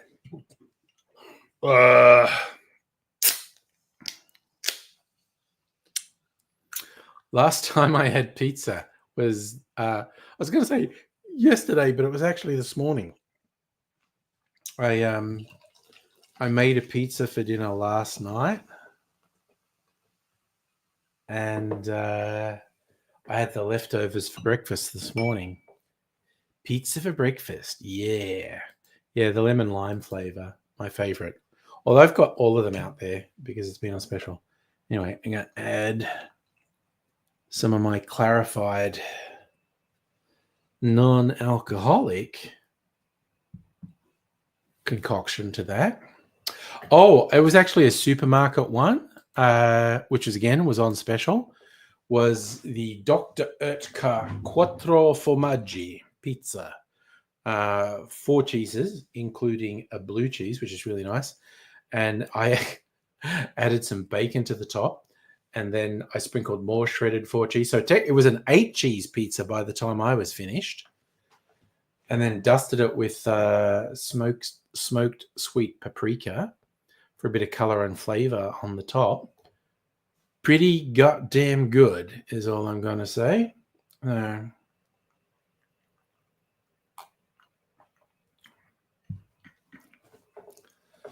So, sometimes I make the pizza from scratch. Sometimes I get a base and put stuff on it. And sometimes I get like a freezer pizza and add stuff to it. So I don't think it was an excessive amount of cheese. It was like small amounts of different cheeses. Heiny, how you doing, bro? Nice to see you. It's like somewhere, there was a place in Melbourne, in Collingwood, I think, was advertising they had a 99 cheese pizza. And I was like, how the fuck do you do that? And how they did it.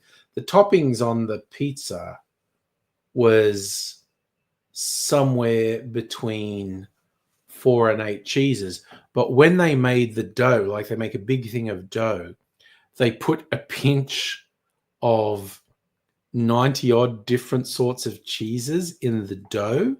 So technically, when you get the pizza, it's a 99 cheese pizza, although it's like microscopic amounts of 90 of the cheeses. If I get a pizza from a pizza shop, I usually don't add anything to it. I just often get supermarket pizzas and I will add something to them because they tend to be a bit sparse with the toppings. Yeah, that's what I thought. But it is a gimmick. Like, there's not really 99 cheeses in this pizza. It'd be like one shred of the different cheeses in the pizza. But it was just a gimmick thing they come out. Like they do a huge thing of dough and they put a pinch of 90 odd cheeses in it. It's a cute gimmick. I actually like it as a gimmick. I never had it. See, there's no Aldi near me. I think they have good toppings. I don't think I've ever had an Aldi pizza, so I don't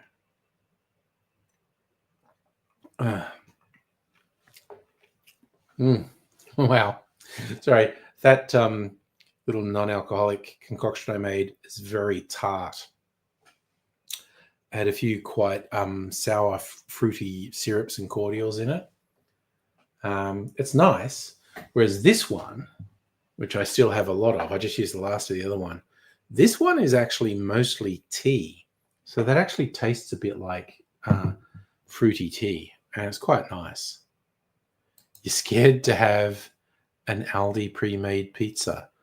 I mean, there's an Aldi a couple suburbs away from me. I guess I could go there. I don't know.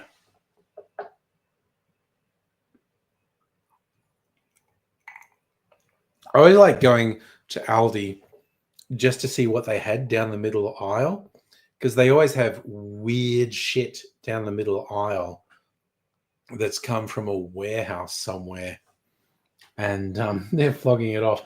And you can never predict because it's an absolutely surreal spectrum of stuff they sell at Aldi. So there's always a golden surprise in there. Do they really only charge $5.50 for a decent charger? You getting me interested, Safa? You getting me interested? I don't know if I'm going out this weekend. Jesus Christ. They upped all the fucking temperature predictions. Like 34 or 35 for most of the next fucking week. Whereas a couple of days ago, they were saying 29 or 30. It's like, fuck off. Let's see. What are they saying now? We go to Bomb. Oh, it's cooled down a bit. It's 23 now. Fucking 33 tomorrow, 34 on Sunday, 34 on Monday, 33 on Tuesday, 32 on Wednesday, and then we get the glory of a 29 on Thursday, then fucking 33 on Friday. In fucking March. And we're in mid fucking March by that stage. That's crazy. That's fucking crazy. That's all I've got to say about that. It's hotter for you in the country, Safa? Damn.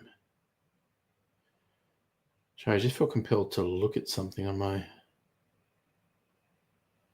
Nowhere. Oh, boy, I said, away I go now. Oh, come on. Thank you.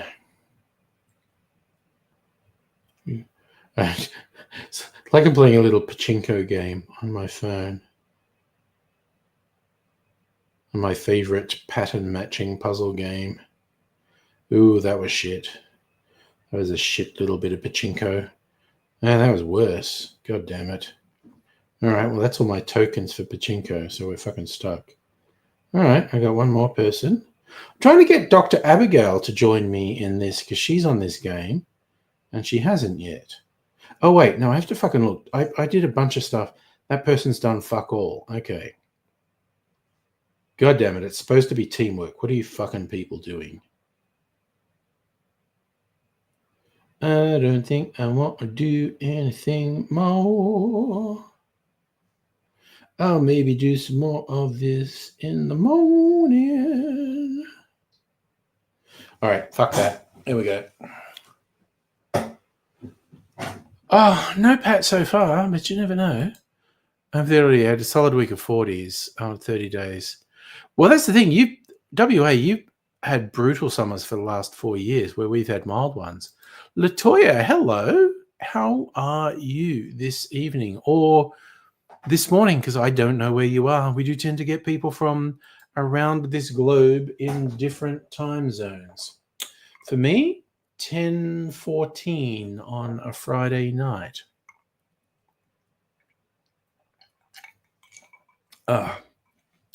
Thick and yum. Okay, hopefully when I finish my non-alcoholic drink, I will go out and get the Corley beer, which is in the fridge. I'll get some more ice, and we'll make Corley beer fruit cup.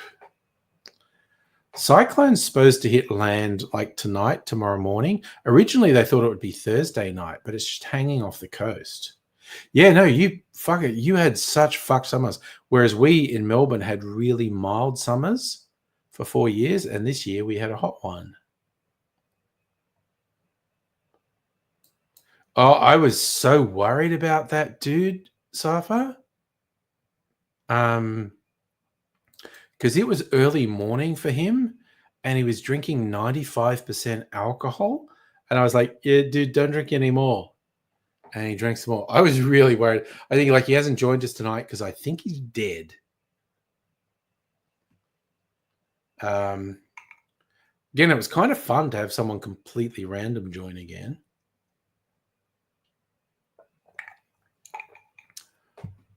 But I was genuinely worried about that dude. Because, yeah, it's like he'd been up all night, and it was, I think, like 6 or 7 in the morning for him. And he was drinking really high proof alcohol. And I was just like, dude, that's a really bad idea. Don't do it. And he was doing it. He was so drunk, he just couldn't stop calling me a badass. I didn't stream last Friday. I think I went to bed before midnight last Friday.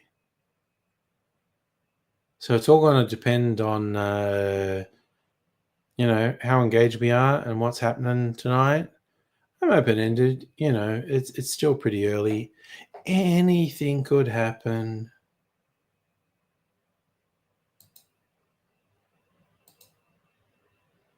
Now, it wasn't particularly late because, again, by the time we got to like 11:30, it was kind of quiet. So I just thought, fuck it, I'll go to bed. Then I'm open to whatever tonight. We'll just see how it goes. God, I feel a bit sweaty. I don't know if Mrs. Angry's turned off the air conditioning. I might check that. I think she might have turned it off. But oh no, I just had a cool breeze, so maybe it's still on. I don't know. That is basically it. If I go to bed before, that's the rule I have with Mrs. Angry. If I go to bed before midnight, I can get into bed with her because it usually doesn't disturb her sleep too much. But if I like go into bed like 2 a.m., it wakes her up and she has trouble going back to sleep. So I do want to, I care about Mrs. Angry. I want her to be well. So we'll see what happens. I think I just heard some fireworks. I don't know. Yep, it's going off again. I think there are some fireworks going. Or, a gunfight. That could be it too. There's gun battles in the suburbs. I didn't mean to be mean. Just thrown back to some classic Mental as Anything there. Which again, Home for the Elderly, I think you did on the Jukebox channel in Discord. Live It Up. So it was always a thing. Okay. Because I was really into Mental as Anything back in the day. And they had like 3 sorts of songs on their albums. It's like Martin Plaza wrote the sort of more serious songs. Greedy Smith did the pop songs. And the really interesting odd songs were usually written by one of the other band members. What was his name? Okay, so Mambo Clothing, that was Reg Mombassa. And that wasn't his real name. His real brother was in the band, Pete. Oh God, it's fucking doing my head and I can't remember his name. But he wrote all my favorite songs, Berserk Warriors, Brain Brain. But Greedy Smith wrote the real pop ones, like, hey there, you with the sad face, come up to my place and live it up. I think Pete and Reg still perform together, actually.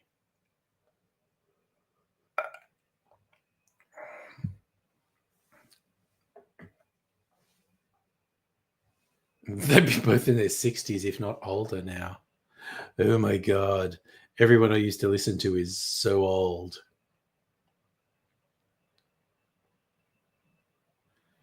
You're So Strong. That was probably a Greedy Smith one. So you're into all the Greedy Smith ones. He's Just No Good for You. I think that's another Greedy Smith one. But yeah, my favorite Mental. I like all those ones. I just basically like Mental as Anything. But I think my favorite one was Brain Brain, which Pete wrote.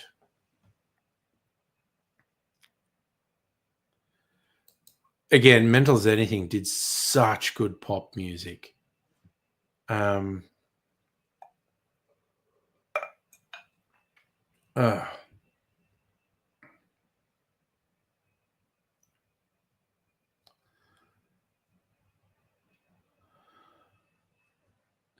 then Martin Plaza released some solo stuff. And he did some covers of like classic, I think they're like Motown songs like Sidewalks and Street. You to me are sweet as roses in the morning. Oh, XTC were great. Yeah. They were a similar sort of pop, definitely. Generals and Majors. Oh my God. You know who I like? the House Martins, who were much more up. Incidentally, Fatboy Slim, he was the bass player in the House Martins, which was a pop band from the 80s.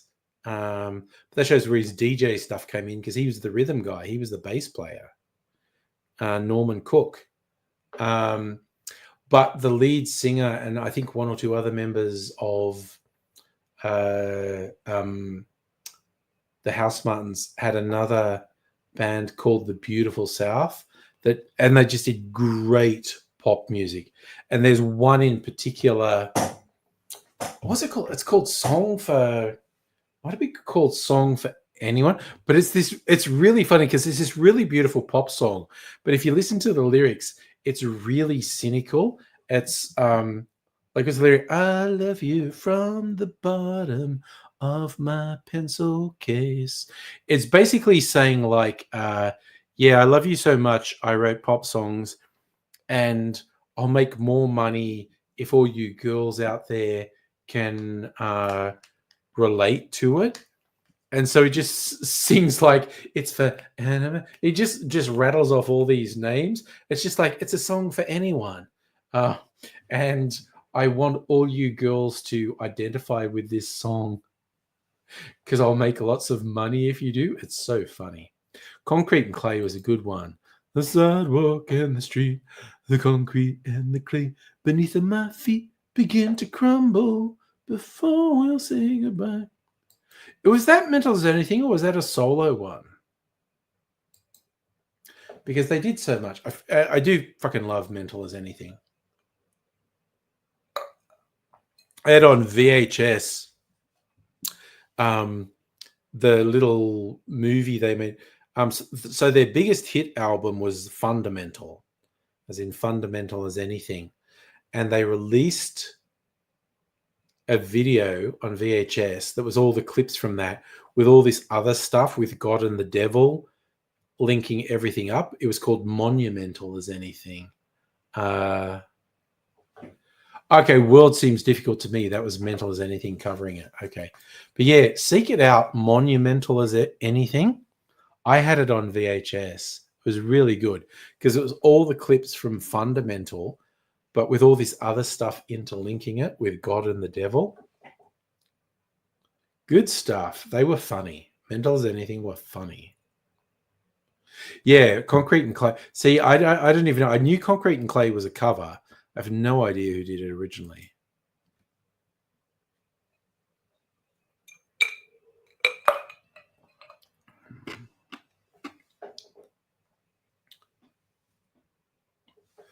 Oh, no, don't worry about the delay. That's fine.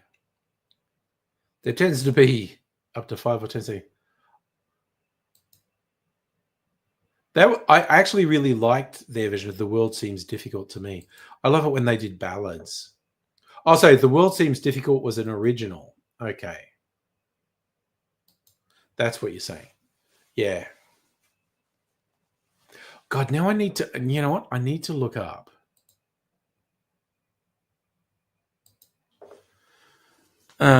Mental as Anything, pop band. Brain writer. What happened to the lead singer of Mental as Anything? He's dead. Oh, that's right. Greedy Smith died. He had a heart attack. Damn. All right. Who wrote the lyrics for Brain? I need his name.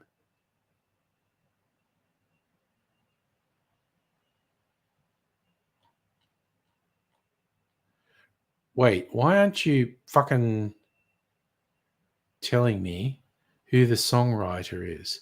Wait, 2 contributors? No, fuck off. I want to know who this is because it's doing my head in. What his name is. O'Doherty, Peter O'Doherty. So Reg Mombassa's real name is Reg O'Doherty. Now I know. Peter O'Doherty. That's a fun one. If you leave me, can I come too? Call me Mr. Natural. Yeah. So yeah, I just knew Pete wrote Brain Brain. Was his real name Chris? Okay. I knew he was Pete's brother. So Mombasa wasn't his real surname. I didn't know Reg wasn't his real first name.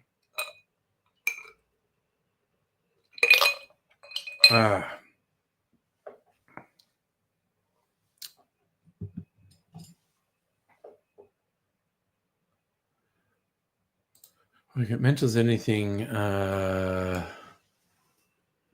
World seems difficult. See if I can find something that says who the songwriter is. Oh, okay. Greedy wrote that one.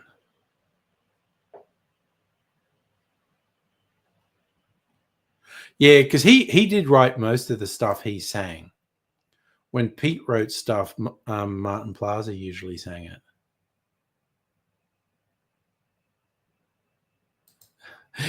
You got Mambo clothes? Yeah, it's expensive as fuck. Can you even get Mambo anymore?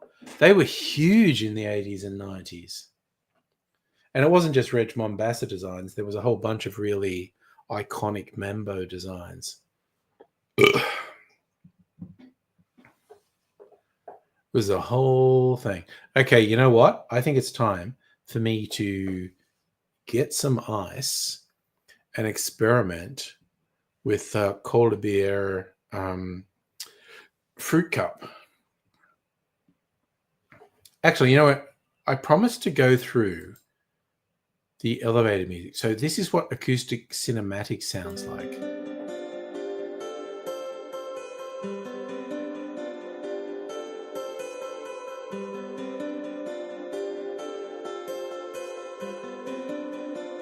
Cola Beer time. This is dance pop.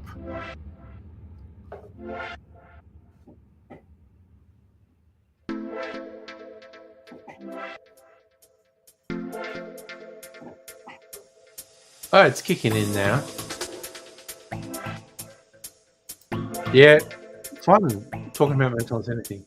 All right. This is called daydreaming.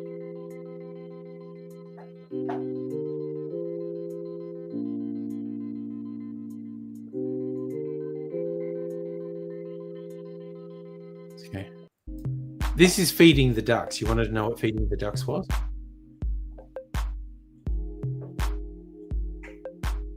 Kind of a bossa nova beat. Don't know why this is feeding the ducks, quite honestly.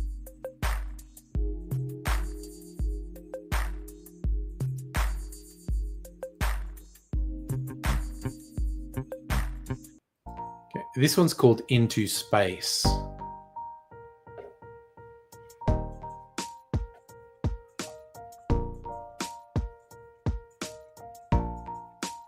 It's kind of light. It is really like stuff on a Casio keyboard, yeah. This is lo-fi.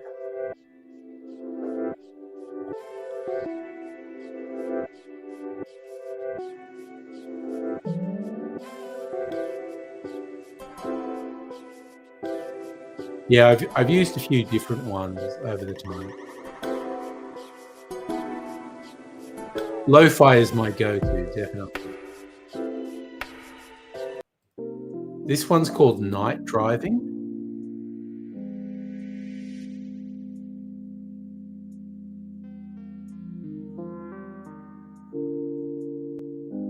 This is pretty mellow. I should use this more often. I should absolutely use this one more often. And of course, I played rock earlier.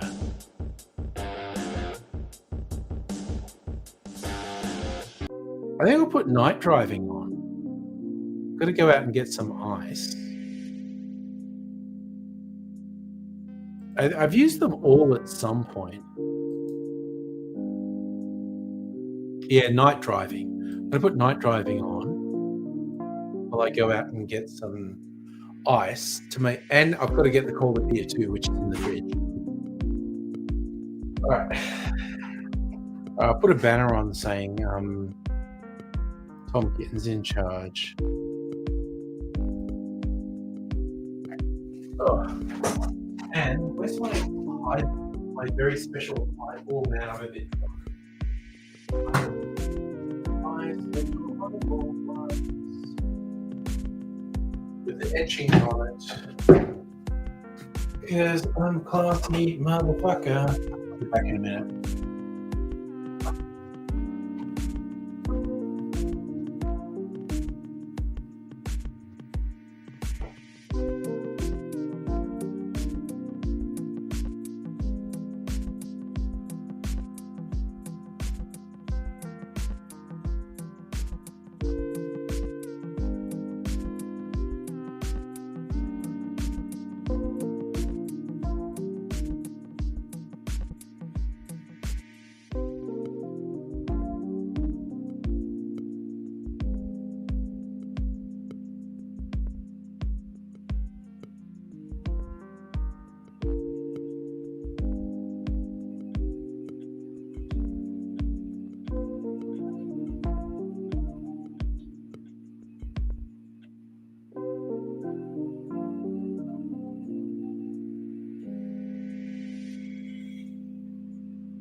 All right. Damn. Turn the music off. And we're back. All right, I got the cola beer. Just got to think of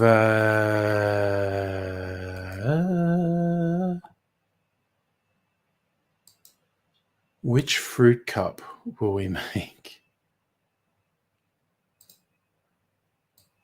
I, 'cause I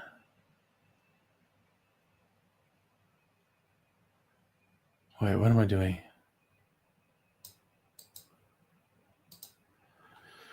So, which spirit do we use? Whiskey or rum or gin? Mezcal, tequila. This is the choice. So, gots to make a decision of what our base spirit is. I'm leaning towards rum myself. I think rum.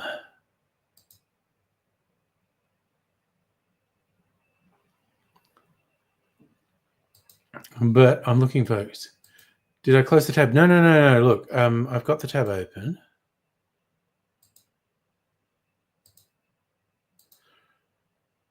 But they're all just the same. It's like, it's the same recipe. Orange curacao. Oh, God, I didn't get the fucking sweet vermouth when I was out there. God damn it. Aromatic bitters and the cola. And it's just, do you make it with gin, whiskey, rum, rye whiskey, mezcal, pisco? So basically, you just got to go with, I'm leaning towards rum. Like a rum and cola. That's what I'm thinking. But, it's just got an endless number of spirits. Apple brandy, tequila, cachaça, different sorts of whiskeys and rums. That's what I'm thinking we make. I'm leaning towards rum. You reckon yes? Do it. Rum and cola. I forgot the fucking sweet vermouth. I'll just have to run out and get it. Egypt. I forgot there was sweet vermouth in there. This will just take me a few seconds.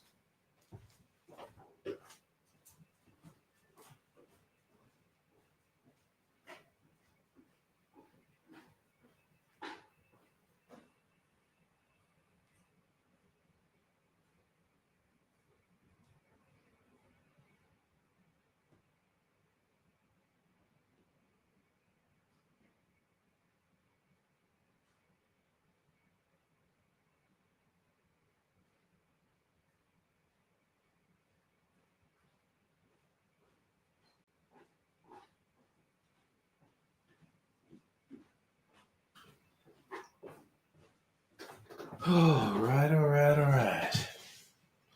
Said it'd only take me a few seconds to get the sweet vermouth, but I'm certainly half Jim Smith, so I was walking slowly and purposefully. We don't mental is anything rabbit hole. That's a good rabbit hole to be down. So we're going to do gold rum because I actually got a gold rum this week. 25. God, I'm going to go with like a fucking ounce. That's such an annoying fucking measurement. Bitters and top with Cole beer. All right. Let's fucking go. Okay, I'm going to go back get the gold rum and my orange liqueur. Okay. Just gonna go over here and do this. Oh. Okay. Sweet vermouth. Sweet vermouth.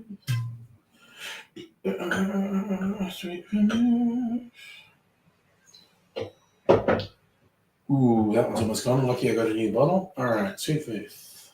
I think the gold rum's in here because they didn't have any more rum space. Gold rum from bricks, which I think they don't even make anymore, which is why I got it so goddamn cheap. Rum. Ooh, that's a really aromatic rum. That's a really rummy rum. Ugh. Wait, what was the other element? Oh yeah, orange. Orange liqueur. Orange liqueur. Not sure when blood oranges come back, if I'm going to have finished my blood orange liqueur by the time we come back. Now we're topping this with Corley beer.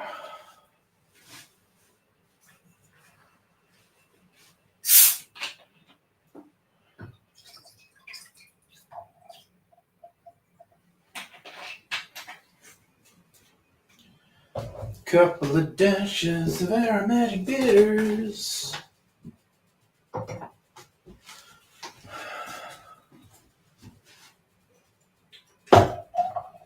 It's the sound of sensation across the whole nation. Radio goodies. Boom. Come on, let's do this.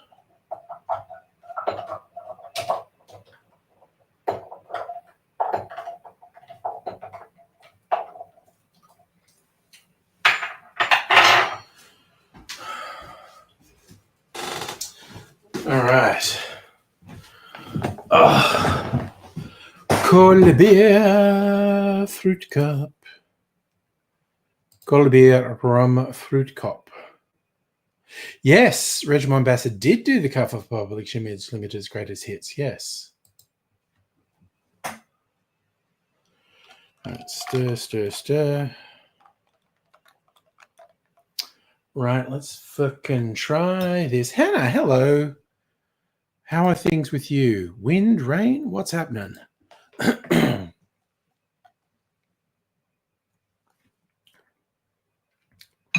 Oh, that is really yummy. That's just really nice. And again, it doesn't taste like booze. There is, what would that be? That's probably 3 standard drinks, actually. Doesn't taste like booze.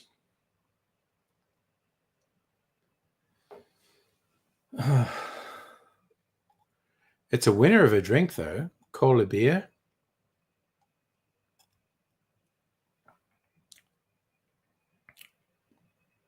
That's just really fucking nice. Cola beer fruit cup.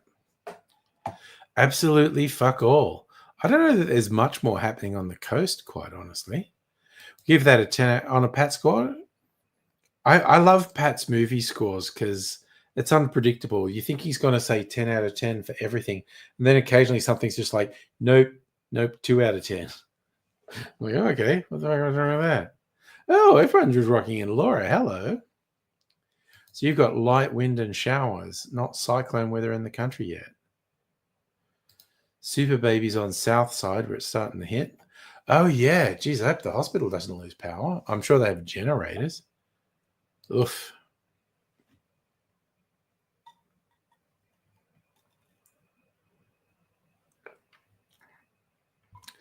Yeah, it's supposed to change overnight, isn't it?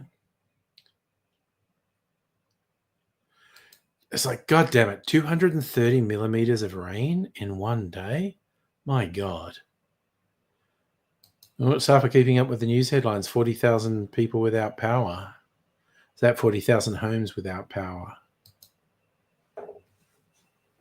All right.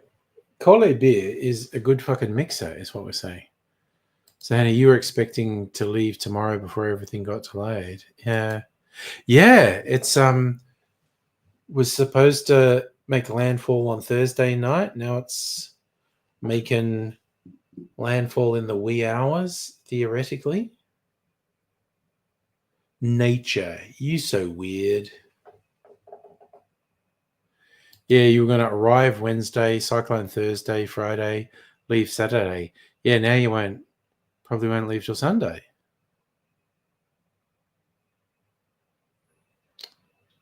Maybe a bit later, Laura, definitely. You're experimenting with a cola beer?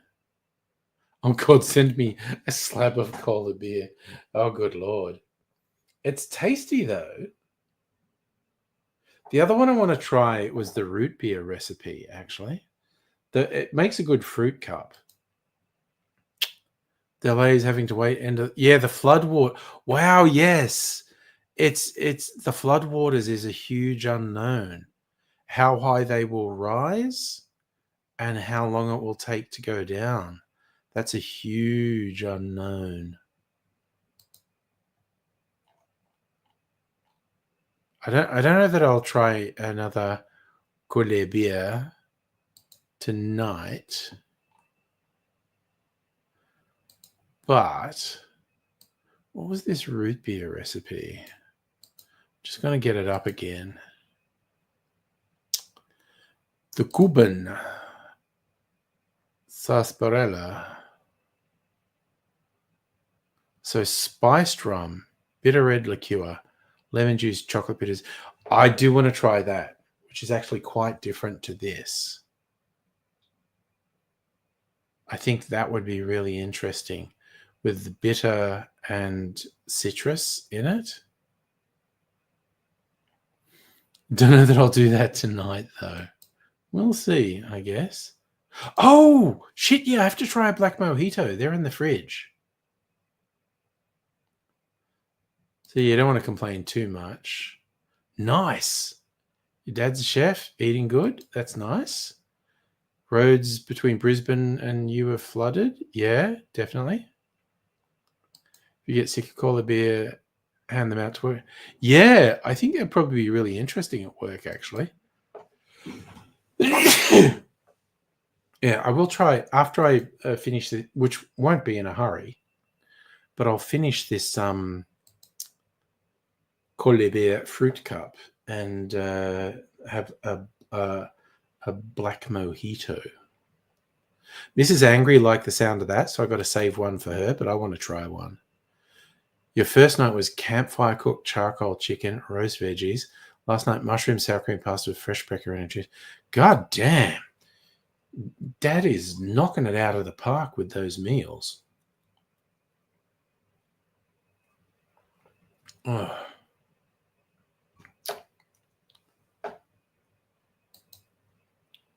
You mean syrup? Mate, I think a cola beer syrup would be really good. Oh my God, you've got 40 more of the black mojitos. Good Lord. That's a lot. It's kind of like when I got all those freebies from Archie Rose. Most of them are gone now, but Mrs. Angry's lad and his friends knocked off a fair few of them. But there's still a few in the fridge. You had homemade chicken schnitzel, garlic rice, Japanese curry. God damn. Leftover chicken schnitty. Rack of lamb on Sunday. Braised. Oh my God. You're eating so well. So remember I told you about friend. Oh, yes. Rep for the booze company. That's where you got those ones. Yeah, the Archie Rose cans were very good. No, maple syrup and sticky date pudding sounds good, Safa. Oh, God, so I don't know if you're on the mailing list, Home for the Elderly, but because I'm on Archie Rose's mailing list, I got we're bringing out some new single barrel ones. Now, quick rundown of the terms for people who don't know with whiskies. You'll often see reference to single malt whiskies as opposed to blended whiskies. And that's slightly misleading because single malt whiskies will usually be a blend of whiskies from the same distillery, as in they'll be whiskies from different barrels from that same distillery that are blended to form the thing. But because it's from a single distillery, that's called single malt. When you see something that's a blended whiskey, that means it's actually using whiskies from multiple distilleries to do the blend. But when you get single barrel, that means it's literally just this one barrel of whiskey is emptied into the bottle. So all of the whiskey in that bottle comes from a single barrel. And Archery is going, we're doing some more single barrel releases. And I thought, that sounds pretty cool. I'm going to check it. And they're all like $300 a bottle. And I'm sure that's cool. I'm just not paying $300 a bottle.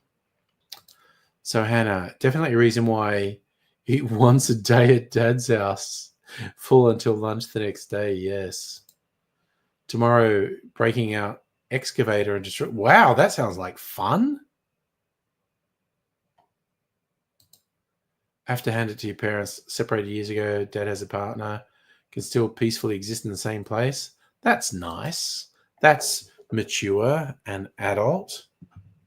And I'm perfectly fine with my kid's mother as well. So don't hang out with her much, but I do sometimes. And I'm completely fine with her. I haven't had a fight with her since, I guess the immediate years after we broke up, because I wasn't particularly happy with her behavior for a while, but we got past it. And, that's all good. Oh, no, she's still got power and internet, obviously, because you're talking to us. Most of Brisbane's still got power and internet. Yeah, there we go. It's all good in the hood. We just have to see what happens in the next few days, I guess, because it's still a massive unknown. There's an assumption it's going to be, at the very least, significant flooding, which would be a huge pain in the ass to clean up. And Fiddle your ex is paranoid. He's going to still. Oh, yeah. Breakups can be real. And my breakup was difficult for a few years, honestly. And her parents were tense for about 15 years. Being able to spend 6 days in the same house with no issues is nice. Oh, yeah. Watching Brisbane webcams and traffic cams to see what it's like there. Yeah. That is a good question. Do you think you're going to sleep tonight, Hannah? Just let the worries go away? Or is the stress going to keep you awake? Either would be legit, quite honestly. Madam Butterfly, getting ready for work. Sitting on the side of bed wondering where did you go wrong in life? Yeah, I went wrong for not winning the lottery. Laura, yes, you do. You can occasionally have storms that threaten flooding and whatnot, but both the US and Australia seem to have much more volatile weather than the UK. I know Brisbane and floods are hand in hand. 2011 floods, streets were cleared by the end of the week. Yeah, individual homes and insurance. Yeah, that's a fucking drama. You didn't sleep for about 60 hours between Tuesday and yesterday. Passed out for 7 hours last night. Had a nap this afternoon. Still tired. Probably get some sleep tonight. Wouldn't be surprised if you didn't, just from the fucking stress, quite honestly. The whole not knowing is a friggin' big deal. It's like, God damn, what the hell's gonna happen? We just don't know.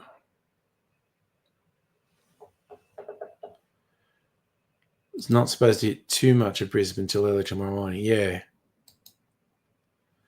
It's so many unknowns. But yeah, we just got to hold out hope that it's not too severe, because oof. Are you talking about the music? Is that what you're talking about? No? I believe your dad's a boomer. You messaged him. Is his power on? He's like, yeah, but the Wi-Fi is weak.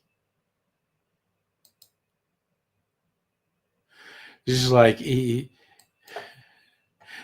feels like the Wi-Fi is feeling the strain and is just struggling, even though there's no power outage. I don't know. And he did have a moment when you thought it should have stayed. Then you remember the reason left was because if you displaced during it, the only choice was standing. Yeah. Getting out early was definitely the thing to do. If you had the option to go somewhere early and stay there, even if it turns out, oh, you know what? It's a damn squib. There's not even any flooding. You were better off taking the precaution. Oh, God, were Green Day supposed to play in Gold Coast? I know a lot of shows got cancelled. Feels like a long trip. Even if it's over in Brisbane tomorrow, still have to wait for the rain on Sunday. Yeah, exactly. Oh, speaking of shows And I'm not going to go just because it's going to be too fucking hot. But the Irish hip hop band Kneecap are doing a short free performance in Fed Square at 5:30 on Monday. And even though, like, I'm not going to be at, initially I was going, oh, I could stay at work and then go, but then I went, oh, wait, it's a public holiday. I could go into town. That sounds cool. But then I looked at the temperature. It's meant to be mid-30s. And I was like, no. But also, like, free Kneecap show is probably going to be a huge crowd and massive fucking heat. And I'm like, fucking no, honestly. So Gold Coast is too far to bother going to. Fair enough. Brisbane's getting on with their lives. Yeah. You have to wait 2 days for anything to subside. Yeah. Home for the Elderly. Sophie, you have tickets to see Snap. Oh my God. That's like 90s sort of R&B pop. This is the cult of Snap. It's getting kind of hectic. Sorry, I'm just reliving Saturday morning music video shows.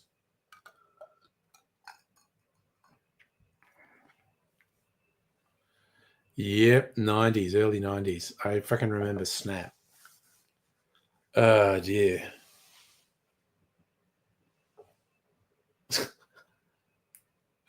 It used to be like Rage on a Friday night, and then there's sort of top 40 pop music video shows early on Saturday, and then you get Recovery on ABC, which was interesting. Pissed off you're missing so much work. Oh, yeah. You don't get paid. Oh, damn, that fucking sucks. And the longer it takes to get back, the more work you with. Yeah, no, that fucking sucks, definitely. And for the, that's why you liked him. Everyone says, oops, upside your head. Oops, upside your head. Oh, yeah, Rhythm as a Dancer. God, they had over a couple of years, they had a few hits. I like the way it was the guy who was doing it earlier, and he had like huge guy with these massive dreads, and he's doing this dance move, so his dreads are waving. It's getting kind of hectic. It's getting kind of hectic. I think that was the cult of Snap.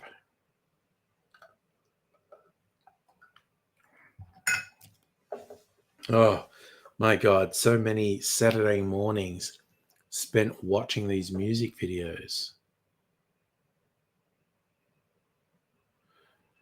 It's an interesting question, Safra. Is there any sort of emergency help for that?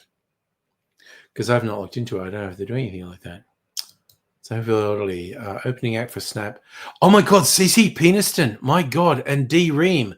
But they won't have Professor Brian Cox with them. My favorite astrophysicist. He was actually in the original lineup of D Ream, which cracks me up. Look up their old clips on YouTube, like Things Can Only Get Better. And you go, yep, that's Brian Cox, the science educator and astrophysicist. Brian Cox is fucking awesome, actually. I like him. But it's so funny when he was at uni, he was in this fucking boy band, D Ream.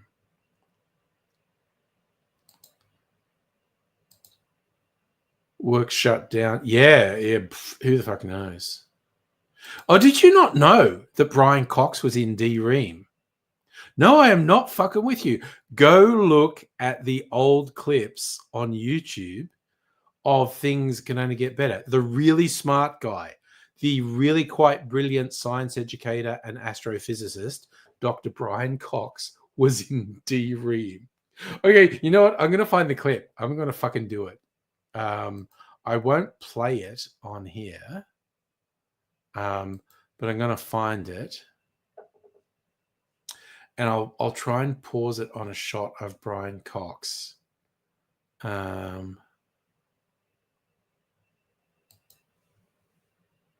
right, what are we doing? D Ream. Things Can Only Get Better. Okay. So I'm going to play this from 1993. Okay. No sound. I'm gonna play. I got to see if I can find a close up of Brian Cox.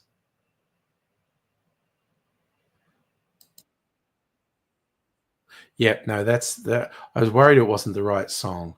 I just played a bit of it.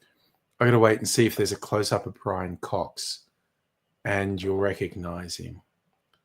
I'm not putting it on the stream until I get a still, because I won't get content matched for a still. Okay, this lead singer's just doing shit. Go on, show the rest of the band, god damn it. There they are. Come on, where's Brian Cox? Show us Brian Cox, god damn it.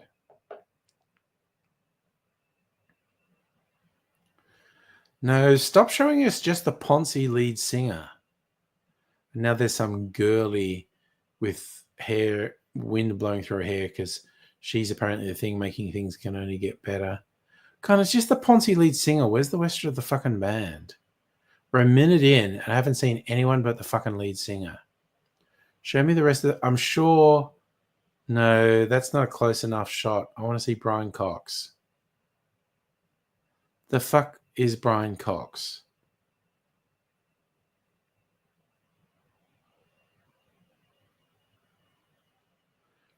I don't know if this is even going to happen. Maybe I'm thinking of the wrong thing. Maybe Brian Cox isn't in this clip. I'm super annoyed at this point. No, it's like a Bruegel painting. Uploaded 6 years ago. Maybe there's an older version of this clip. Maybe this was a redone clip. I don't know. Okay, I'm getting super annoyed because it's just the fucking lead singer poncing about. Now there's this endless choir.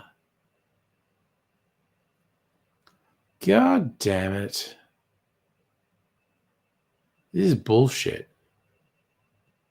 No, I don't think they're going to show Brian. I'm sure I've seen a clip where Brian Cox is noticeably in it. Oh, okay, fuck this. This is not happening. Official video, D-Ream.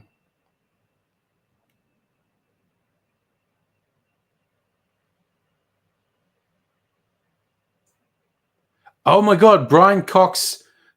They were at Glastonbury 2024 and Brian Cox is doing that. Okay. I'm going to try.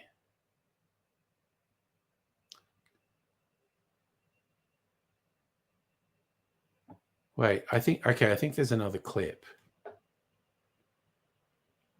Because I want young Brian Cox, not modern Brian Cox.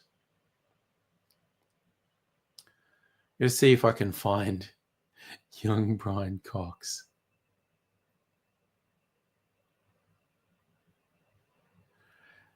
There is definitely a clip on YouTube of D-Ream at Glastonbury 2024 and Professor Brian Cox is in it.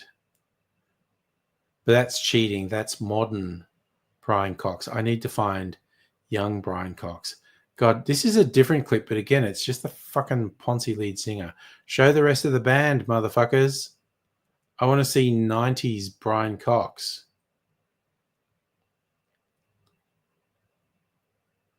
Fuck is going on here?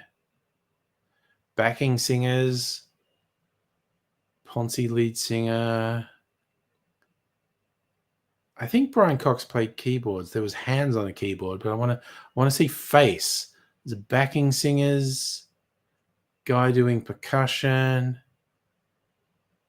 Come on, God damn it! Why are we showing everyone but Brian fucking Cox? Quite honestly, fuck is going on here? This is some bullshit.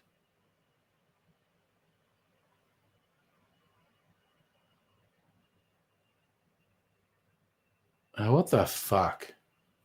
Honestly, this is shitting me up the wall. We're getting backing singers. We're getting the percussionist, the lead singer. Where the fuck is Brian Cox? Honestly, this is ridiculous. I am going to give up in a second. What are we? 2 minutes into this 4-minute clip. Come on, fuck it. Show Brian Cox, you butt. I was sure I saw a version of this where you see Brian Cox. And now I'm just thinking, was I wrong?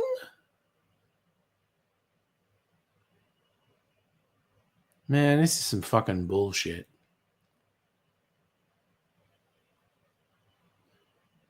Some real bullshit.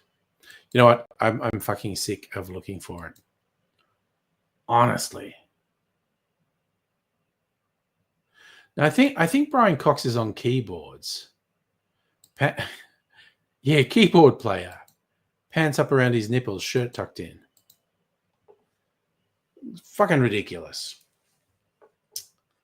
Ugh, that was ridiculous, honestly. Ugh. But yes, for reals, Professor Brian Cox, astrophysicist, science educator, super smart guy, was in D-Ream, which I think is fucking hilarious. That's the way it goes, though. Sometimes you never know.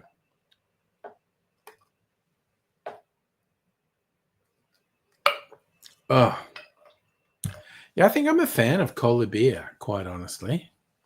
What'd you put in Neurospicy? Let me see. What's... Yeah, that's okay. You got a screenshot. Nicely done.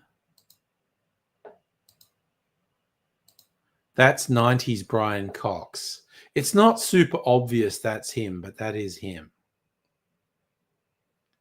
It is kind of funny. There's a clip from last year of him playing at Glastonbury.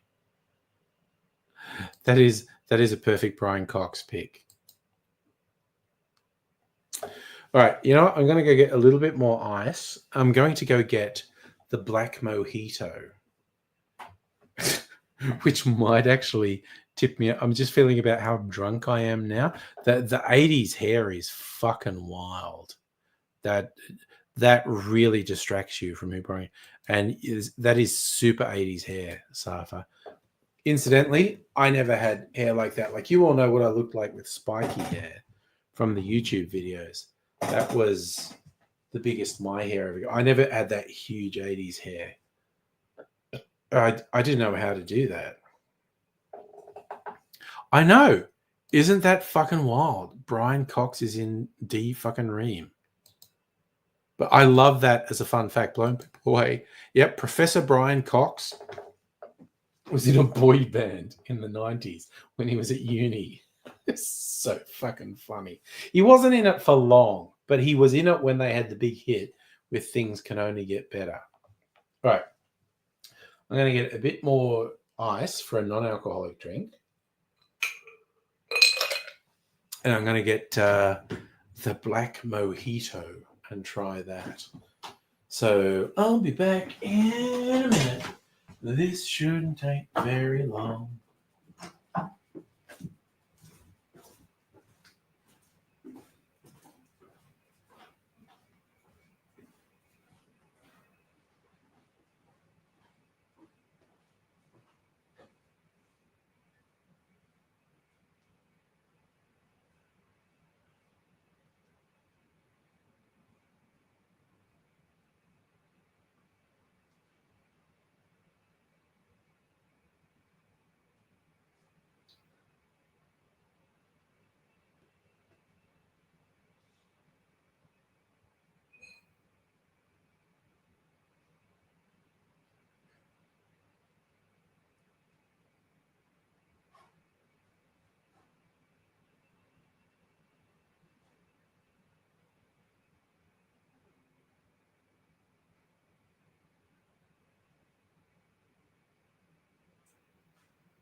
All right. Whew. There, randomly, I started thinking about, I said, they're another older pop star, Fatboy Slim, who I think was touring Australia this year, maybe. Norman Cook.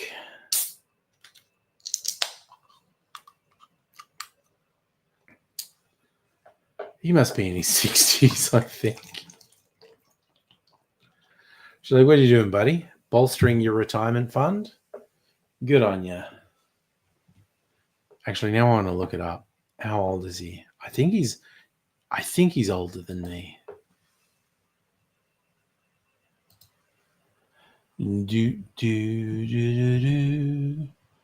Fat Boy Slim. Yeah, he's 61. Fucking go, you good thing. Oh my God. So in March, he's touring Australia. Next week, he's in Perth. Damn.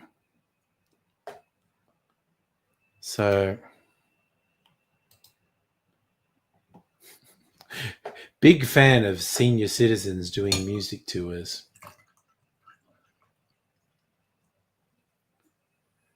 Ooh, just filled my highball with a black mojito, imported premium black rum with spices, natural flavors of mint and lime, topped with soda water, 5.5%. Yeah, I'm actually genuinely a Fatboy Slim fan.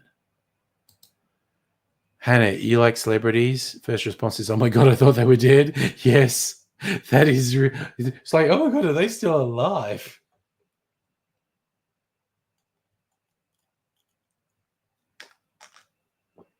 I saw Fatboy Slim live in Vegas at the Hard Rock Cafe in the 90s. That was fun. Okay, this is not bad. It's got a weird cloying aftertaste. Best served with friends and enjoyed straight from the can or poured over ice with a wedge of lime and a sprig of fresh mint. That's fucking fancy, particularly with the price of lime at the moment.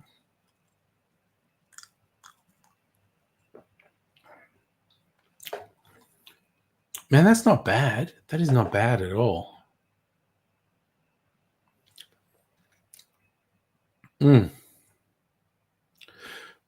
Definitely a weird aftertaste, though. But I'll work my way through it, and we'll see how I go, because this might tip me the fuck over the edge with the alcohol. Okay, no word of a lie, I preferred the Corley beer fruit cup. That was nicer.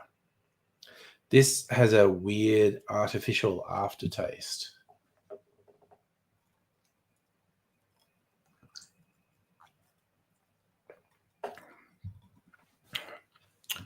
Don't hate it though. So what I looked this up for. This is like 1.4 standard drinks. Whereas like what are we doing?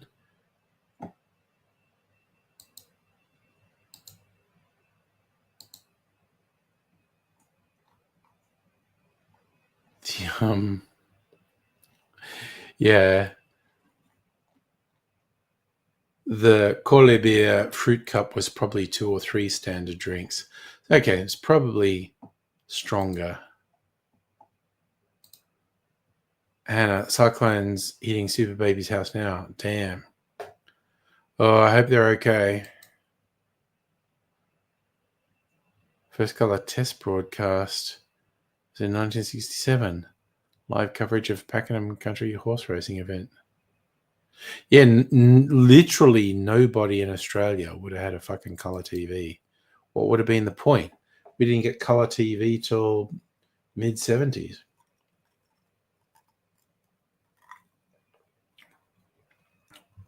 It would have just been a technology test. Oh, yep. Okay, this might legit send me over the limit tonight. The Kraken Black Mojito. We shall have to see how I go, because I genuinely don't know what this is going to do to me. Oh, when I first went overseas. See, I haven't traveled much, and I was legit in my 30s first time I went overseas. Means my two biggest regrets in life: not learning other languages and not traveling when I was younger. Because I did not go overseas till I was in my 30s. Like, I didn't even really go interstate much prior to that. I think that's a product of being a country boy and everything being a bit scary and a bit overwhelming. So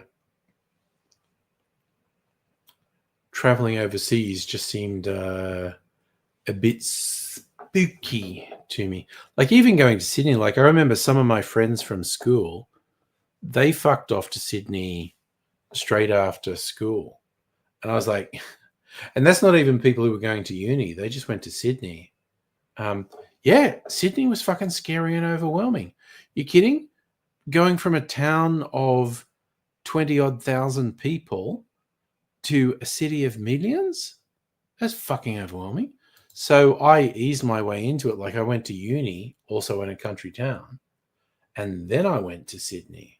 But yeah, some of my friends who didn't even go to uni, they just finished school and went to Sydney. And I was like, freaking more power to you. It was a bit scary for me. I'm early. Back in the days of IRC, travel around Australia, stay with friends. Oh, nice. Okay, that is literally where I met the mother of my children, on IRC. She was in Melbourne and I was in Sydney. In which, as I have mentioned on the stream before, I think I have a really good case for my firstborn being the world's first internet baby. And I define that as a baby had between two people who were in geographically different places who never would have met if it wasn't for the internet. So we met over the internet and we started our relationship over the internet, and then we had a baby. So I think I can make a reasonably compelling case for my firstborn to be the world's first internet baby. No, Melbourne was easy after Sydney. Melbourne is so much easier to live in than Sydney. And you're in Kingaroy. People were born there. Yeah, again, that happens, particularly in country areas, but also happens in the outer suburbs of the metropolitan things too. People who just never leave where they grow up. Drive through Kingaroy in 3 minutes. Big town. That's Joe Bioki-Peterson's home, yeah? When was IRC popular? 90s? Early 2000s? So for me, because again, okay, so my daughter was born in 97. So I guess I was on IRC from 95. I was probably on an IRC in 95. Yeah, the peanut, that was the famous thing. Joe Bioki-Peterson's peanut farm in Kingaroy.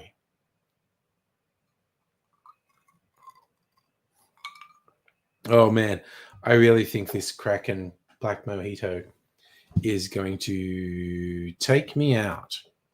Late 90s was peak IRC. Yeah, so for me, it was probably 95 to 98. That was probably when it was biggest for me. And you're apparently in pig country. And you haven't seen pigs or peanuts. Damn. What does a peanut farm look like anyway?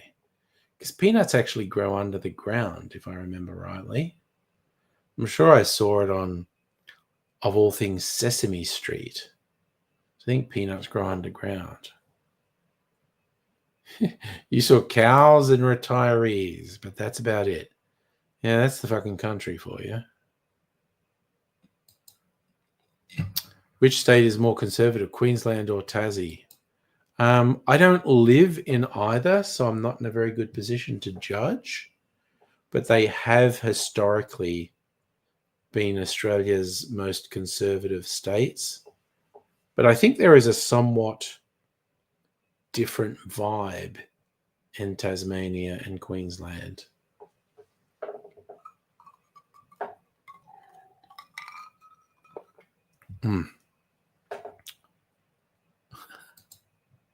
So anyway, it's like big fields, low-growing bushes, look like nothing much. That sounds like where I grew up. Not much in the bush to do. Nah. That's why you get a lot of substance abuse. That's how you get through the days. I think we were discussing this the other night. I think Tasmania was the last Australian state to remove laws criminalizing homosexuality. I'm reasonably sure that's the case. But, you know, the other states, when they're provincial, I remember being at school in the 80s and we had a Danish exchange student and she was mortified. She goes, I just found out it's illegal to be gay here? That's fucked. And you got these guys going, it's the best fucking law we've got. I just, damn. You reckon it's country here is less political correctness? Sounds like where I grew up. Yeah, no, those black mojitos are okay. But I will reiterate, the Corley beer fruit cup was better. There is a slightly artificial aftertaste on the black mojito. Not fucking bad, though, quite honestly. Suffer, I reckon that is it with all country places. I mean, I still go back. My favorite, and this is not limited to country places, but sort of conservative pubs generally, they'll have two different sorts of glassware for the same volume serving. There'll be a men's version of the glass and a ladies' version of the glass. The ladies' version is more elegant. And I've said this on the stream before, but I still remember it. One Christmas when I went home to Dubbo, I was in the RSL club, the local RSL club, with my brother, my older brother, about 4 years older. And I wasn't drinking alcohol back then. He was. And he was buying around like, okay, get yourself fucking 11 bitters. Get me a schooner of beer. And I went, okay. And I'm going up to the bar. And it's pretty loud. But then he shouts in a voice that cuts across everything. And everyone in the place hears it. And I'm walking up to the Dubbo RSL bar. And he just shouts, make sure they don't put it in a poofters glass. And I was he shouted that just as I was ordering the drinks. I was like, lemon bitters and a schooner and you. And he shouts across the bar, make sure they don't put it in a poofters glass. And I just looked at the barmaid and went, you heard him? It was just like, oh my God.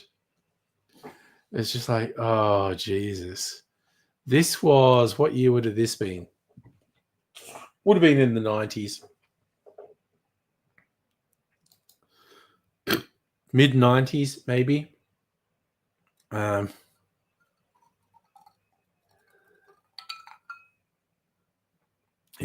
that's the whole thing. Places like Dubbo. And oddly, if you told them not to put in that, they go, yeah, no prob. And not think, no, they didn't think twice. There was another story I think I've told on the stream before.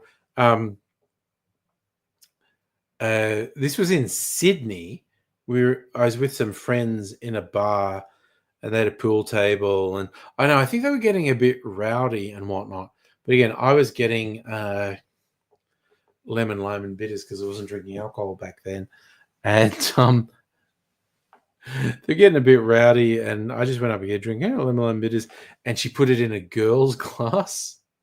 And I went over to the guys and went, fellas, I think the barmaid is pissed off at us. She put my drink in a girl's glass, which I think is a subtext of saying, fuck off, you're annoying me. And admittedly, the guys I was with were being kind of loud and obnoxious, but I also like the passive-aggressive approach the barmaid took, that she put my drink in a girl's glass.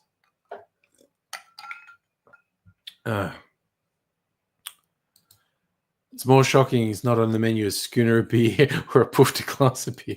Well, it's like these glasses have the same volume, like a men's midi and schooner were quite not as straight as this. This is a highball glass, but they kind of go straight up, whereas the ladies' glass is kind of reminiscent of a wine glass. It will have a base and then go out like that.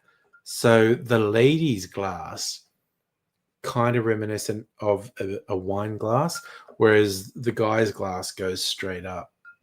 Oh, that's the whole thing.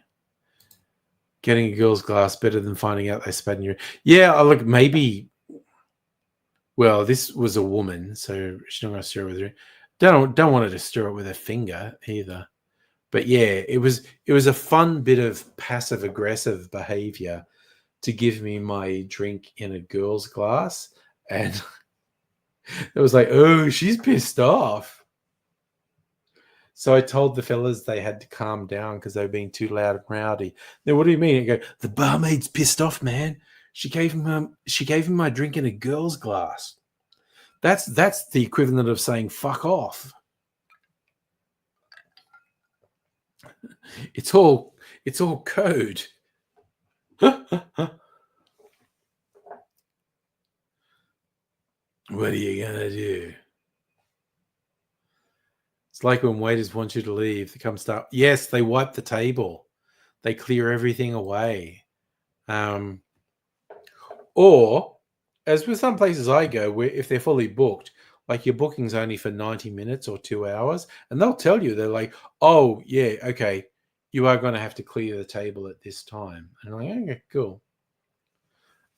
What actually is a funny one, last date night, Mrs. Angry and I went out. We had a good time. There were these two women, and they were having a really loud conversation, and their table was fucking too close to ours. I didn't like it. But the staff said, they were like, oh, yeah, this table is booked and stuff. So, you can go and sit at the bar if you like. And they left. Anyway, and they did reset this table, and then no one arrived. So I don't know if it was a no-show, but I genuinely think these women must have annoyed the staff for the staff to tell them to fuck off.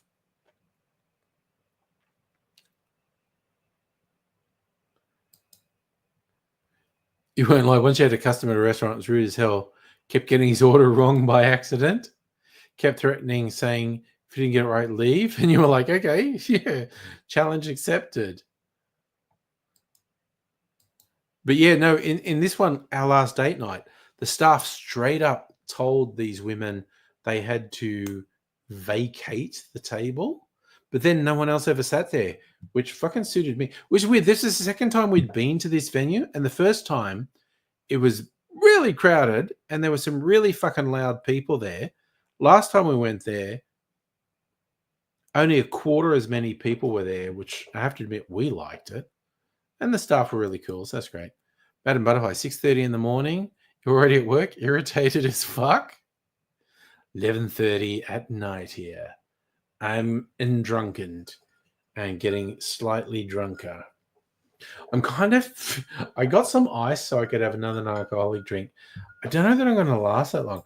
I kind of feel like after this, maybe making an old-fashioned that fucking writes me off for the night, and then I'm gone.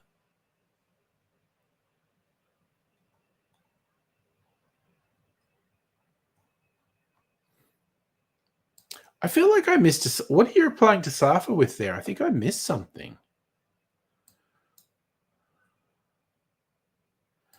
Who are we talking about that's egotistical? I think I missed a comment from Safa. I don't know. Hannah, your passive aggressiveness, having steak cooked wrong twice, wrong sauce, light instead of mid strength. I love it. Because people who piss off service staff are a-holes. Service staff only fuck with you if you deserve to be fucked with. Okay, I missed you saying that. And I also don't know who that is. Who is Basil Zemplis?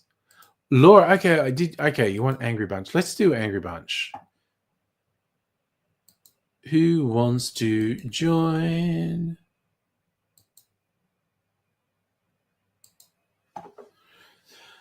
There is a link for joining.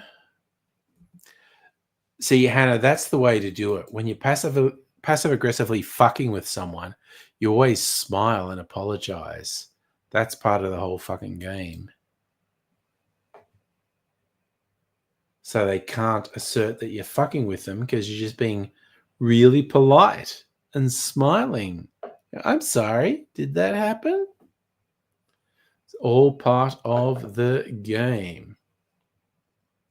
I'm sorry, my bad. Oh, let me fix it. Right away is 10 minutes later. Nice. Madam Butterfly, I'm a little bit drunk. You're going to get drunk in a few hours? Oh, you got a special drink for work. Nice. Nice. I am getting somewhat inebriated, and that's okay.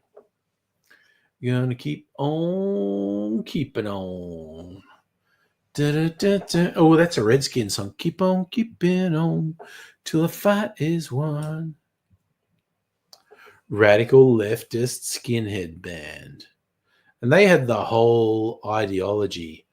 Keep on keeping on is keep on fighting the fight, but then fighting the powers, bring it down. And there's the whole thing, when we win the revolution, the first thing we do, kick over the statues of the fucking imperialists.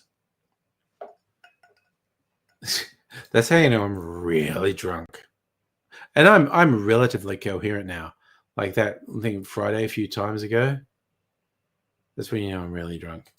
So Hannah, threatened to complain to the boss. Hey buddy, who do you think's out back telling the chef to give you well done? Yeah. I love it when service staff band together actually against an asshole. Ooh, you brought enough to share with coworkers. That's what you want. Get your whole fucking workplace drunk.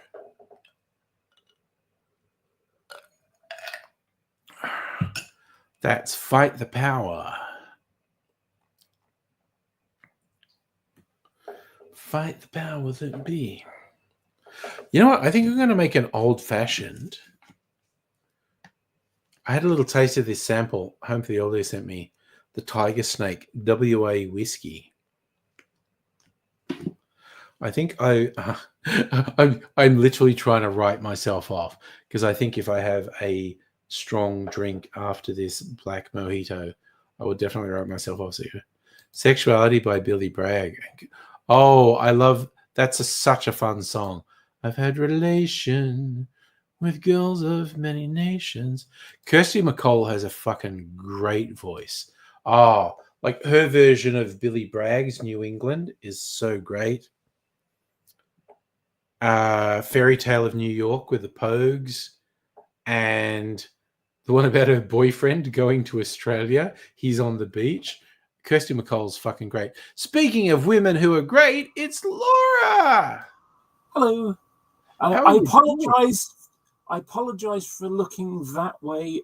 Sorry, I'm looking at my No, I screen. get what you're saying. The Yeah. camera's over there, and Yeah. the reason why this is taking place is because I've gone and screwed up my neck. Yeah, no, fair. That's all good. So I basically got every now and again, I get like a nerve pinched in my vertebra, Oof. Yeah. and Okay. it causes like shooting pains down my shoulder and arm. Ooh. It's Ooh, almost that's nasty. my forearm is like dead, dead arm kind of Yeah, thing. I know what you mean. Yeah. So that's driving me up the wall at the moment, and I've still got to wait another week and a half, 2 weeks for to get treatment for it. So Yeah. Yeah. No, I completely understand with you taking precautions there. So I kind of have to sort of sit like this sideways in order to be able to look to the left. Yeah. Because if I look left, it just nerve pain. It's a lot like toothache. You know when you got a toothache? Oh yeah, absolutely. Yeah. You just eat on a seed or something sweet, and it just goes. Ying. Yeah. It's that. It's exactly. Yeah. That. All right. Let's say good evening to Hannah. So I am probably doing a Saturday night stream, Hannah. So if you can give us an update on what's happening on Saturday night, that'd be cool.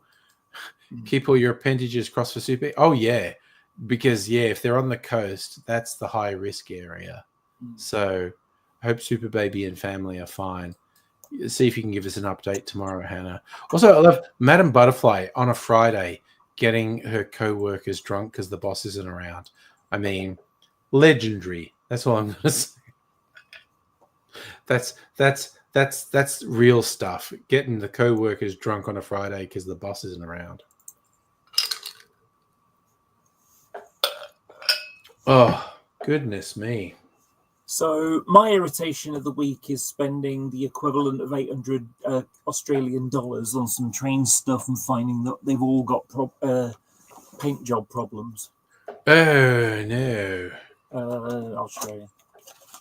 Model train thing.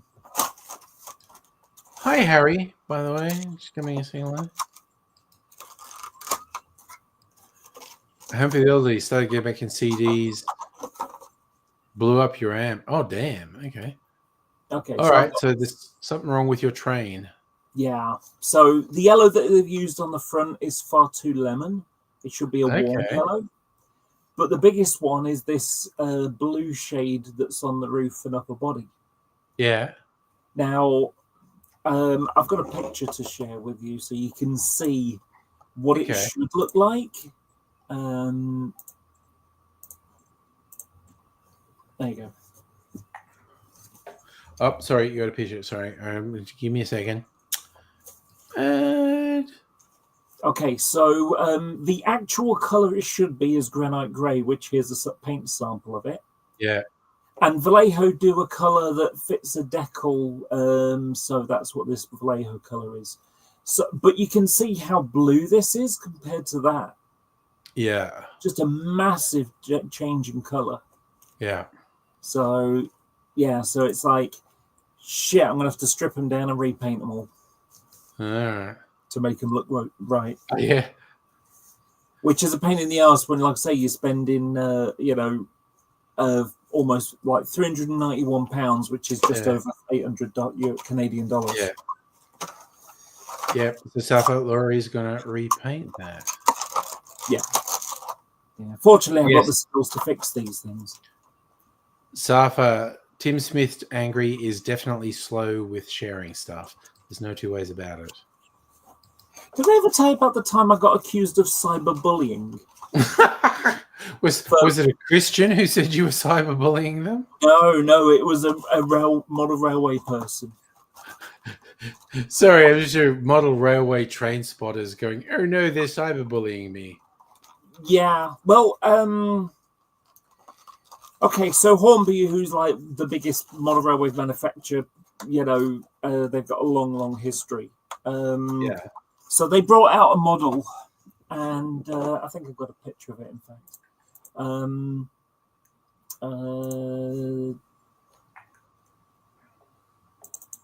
So this happened during COVID. And the problem with COVID is that, previously they would have gone to China to have a look at it, and they couldn't. So, things weren't happening in that regard.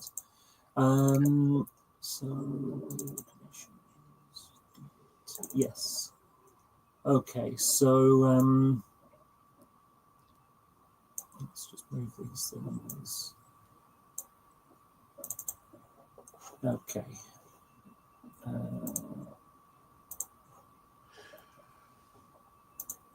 You're trying to find things. There we go. So when I get people's names wrong, that's just me not remembering names. What's this? Okay, so there is a coach that someone bought. Yeah. And I've gone and modernized it a bit. But what happened was they used like semi-transparent plastic. Okay. And it was a rather thin coat of yellow. So when they had the lights out, the lights were beaming through the body shell. All right, so it glowed through the body. Yeah, okay. Yeah. So I said to the guy, I said, look, send it to, he'd sent it back to Hornby, and they'd gone and painted the interior matte black and then sent it back to him. But the problem is they hadn't removed any of the glazing, so it still had halos around the windows. Sure. And around the headlights and stuff. So I said, right, send it to me and I'll fix it for you. And I charged him a tenner plus the postage. You had to cover that. And I ended up doing this. You can't see any light leakage at all. Yeah. Okay, I just feel sorry, I'm just going to check, Staff at home for the elderly are saying they weren't seeing the pictures. I know there's a delay, but did you really not see any of those pictures? That was really weird because mine was telling me, and I'm sure, Laura, you were seeing the picture. Wow, that's really weird. You guys didn't see the pictures. Okay, StreamYard's doing something weird then. Okay. I don't know. That's really weird. Okay. Let's do it the other way then. You're just going to show your screen. So there's the model. And like I said, they used somewhat transparent flap, and you can see how the light was beaming through the body shell. Yeah. And so this is what it was like when I fixed it. Nice. Well, you definitely fixed it. All right. But that problem with sharing screen and it not working, I don't remember that ever happening before. No, that's really weird. So here comes the cyberbullying part. So I'm getting a drink while you tell this story. Sorry. All right. So you can't buy the model is only available from one manufacturer. So it's not like you can go to a rival company and get a different one. Only one is available.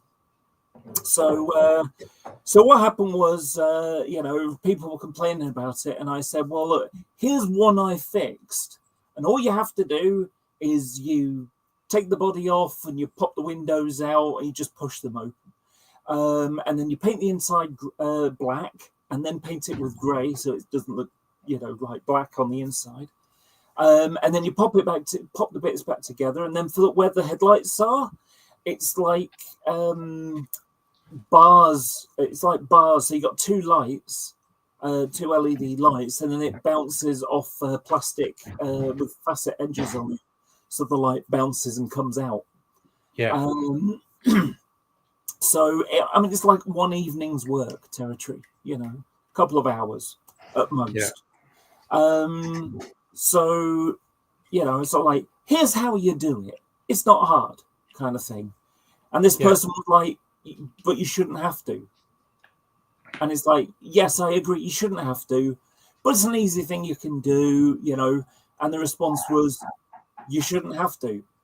And I said, yes, I know you shouldn't have to, but you've got two choices here. Also, 3 choices here. 4. Yeah. So choice number 1 is do the work and fix it. 2, don't do the work and get pissed off about it. 3, buy the first release, which was good, which will, set you back a hell of a lot more money, because they were going for like £200, but this thing was like 65 or something. Or not have one, and it's a crucial part of a train. So, just wait until they do one, might be 5 years, might be 10 years from now, because the gap was about 10 years since they'd done the previous batch. So, and their response was, you shouldn't have to. And I said, and I basically kind of lost my temper in a text kind of format. And I said, why are you complaining about doing modelling on a Facebook group called Modelling the British Rail Era? Sorry, why are you leaving this message on a group called Modelling the British Rail Era if you're clearly not interested in doing any modelling? And then he accused me of cyberbullying and complained it to the owner of the group. Because you said they were talking shit, but yeah, it's just like, it's a problem. Fix the problem. It's not a big problem to deal with. And it's like, but you shouldn't have to. And it's like any excuse to not do something. Yeah, I get what you're saying. I just find it really bizarre. But people just love to complain. Hopefully, good Blu-rays. Actually, I got a parcel in the mail where someone sent me some good Blu-rays. Real bargain. Also, with some DVDs they stuck in the box just as packing material to keep everything else in place. I think I remember this one. It was literally Home for the Elderly sent me a huge box of stuff, and there were some good Blu-rays in it, and then he threw in, it's basically to keep everything in place in the box, he jammed in a couple of DVDs just to blocks it. Yeah.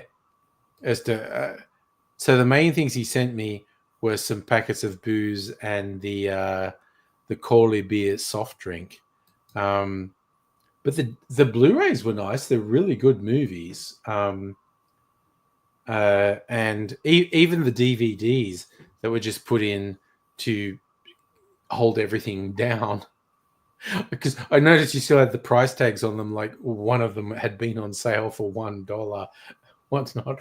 But there's some. They're on my disc shelf at the moment. I showed them to Mrs. Angry. She was pretty impressed when I went, oh, we got, there's these cool Blu-rays. I said, oh, and these DVDs, he literally just shoved in there to hold everything in place. And she was like, the DVDs were packing? And I went, yeah, the DVDs were just shoved in there to hold everything in place. It was like, damn. It's like, haven't you heard of like newspaper or foam? Yeah, no, there was a mix of crushed up newspaper in there as well, and also a T-shirt. But anyway, okay. Oh, Nightmare on Elm Street 2 and 3. Could you get 4, 5, and 6? Criterion of 5 easy pieces. Heine got 50 Shades of Grey on Blu-ray for $6. Yep, okay, that's a good price for that. I haven't seen any of those 50 Shades of Grey movies or read the books or anything, but yeah, it's a whole thing. They were in the zeitgeist a few years ago. 50 Shades of Grey is a perfect description of an old Prime Minister, John Major. Yeah. I at one point, because in a sale bin, there was also a book that was published after the 50 Shades trilogy. It was just called Grey, and it was supposed to be the same story of 50 Shades of Grey, but told from the guy's perspective. And I got it for like $2 or $5 in a sale bin. And my initial plan was to record videos of Aidsy reading it, like reading erotic passages on YouTube. We did not ever actually get around to doing that. So, well, speaking of friends, I've got a new one. Oh yeah, I've got a new plushy friend. Ah, that's so cute. Yeah, This is Sharkat. When I say Sharkat, I mean Sharkat. It's Shark Cat. Look at that.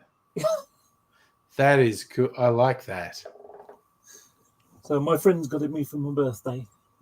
Oh my god, I remember the movie, and there's at least 2 sequels to Maniac Cop, and I have just always loved that as a name for a movie. That was a great VHS schlocko movie, Maniac Cop, with the tagline, "You have the right to remain silent forever," because the Maniac Cop took law enforcement a bit too far and was killing people for minor infractions. Yeah, there's a Japanese film with Beat Takeshi, which is a violent cop. Yeah, Beat And it's Takeshi did some amazing films. Hmm. And again, that translation of that movie title, Violent Cop, is very funny. Well, the thing is, Japanese cops aren't violent. No, Japanese and that's cops why the films with Chow Yun-fat, the John Woo films, they were fantasy because that shit did not happen in Japan. Hyper-violent cops just shooting Yakuza all over that literally did not happen in Japan. So, or Hong Kong, I guess the John Woo films were Hong Kong, but they were fantasy. It was just like watching American films and going, yeah, I'm going to combine like the American action cop film with the sensibilities of like the Peking opera. So it was always very almost balletic, like ballet like, and choreographed. Yeah, Hard Boiled is great. The Chow Yun-fat ones, and the ones like the one that was just like kabuki, because there's one where he has a fight in a kitchen, and it's like blam blam blam blam blam, and at one point to distract the bad guys, he throws a bag of flour in the air, which they shoot, and it explodes, and it throws a fine dust of flour on everyone. There's a bit where Chow Yun-fat's character, his face is covered in white, like it's kabuki theater, and he ends up doing this thing where he slides down a table because the bad guys have killed his partner, and he slides across a table and ends up with his gun right in the forehead of the bad guy. And the assumption is he'll take the bad guy in because he's got him dead to rights. And then the shot changes, so it's just Chow Yun-fat's face covered in white powder, so it looks like kabuki theater.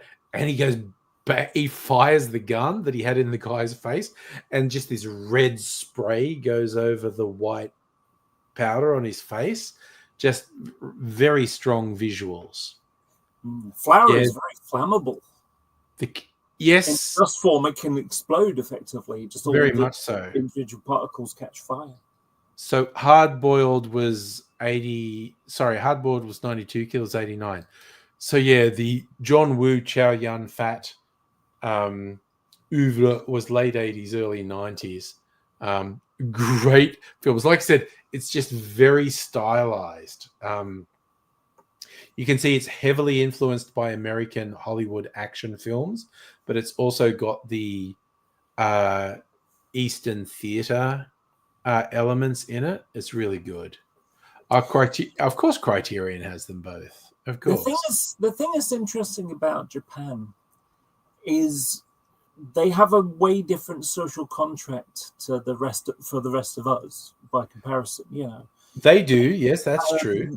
Because in Japan, it's a small place effectively with a large population, and density is really high. Yeah. There used to be an old joke about, an old advert for HSBC Bank, and it was like, in Japan, if you score a hole in one in golf, you're expected to buy expensive gifts for your competitors. Yeah. And it's like, well, that sounds a bit strange. Okay. But the reality is, if you can afford golf membership, you're loaded, and you can afford expensive gifts. So, plus, I do remember a gimmick that was around that people could buy hole-in-one insurance, And so if they did get a hole in one, the insurance paid for the gifts they were meant to get for everyone. Yeah. But it was a prestige thing. Like you go like, I got hole in one insurance because I'm such a good golfer. It's a serious risk. I might get a hole in one. So it was a boasting thing. And I agree, Home for the Elderly, Asian films have the ability to surprise. I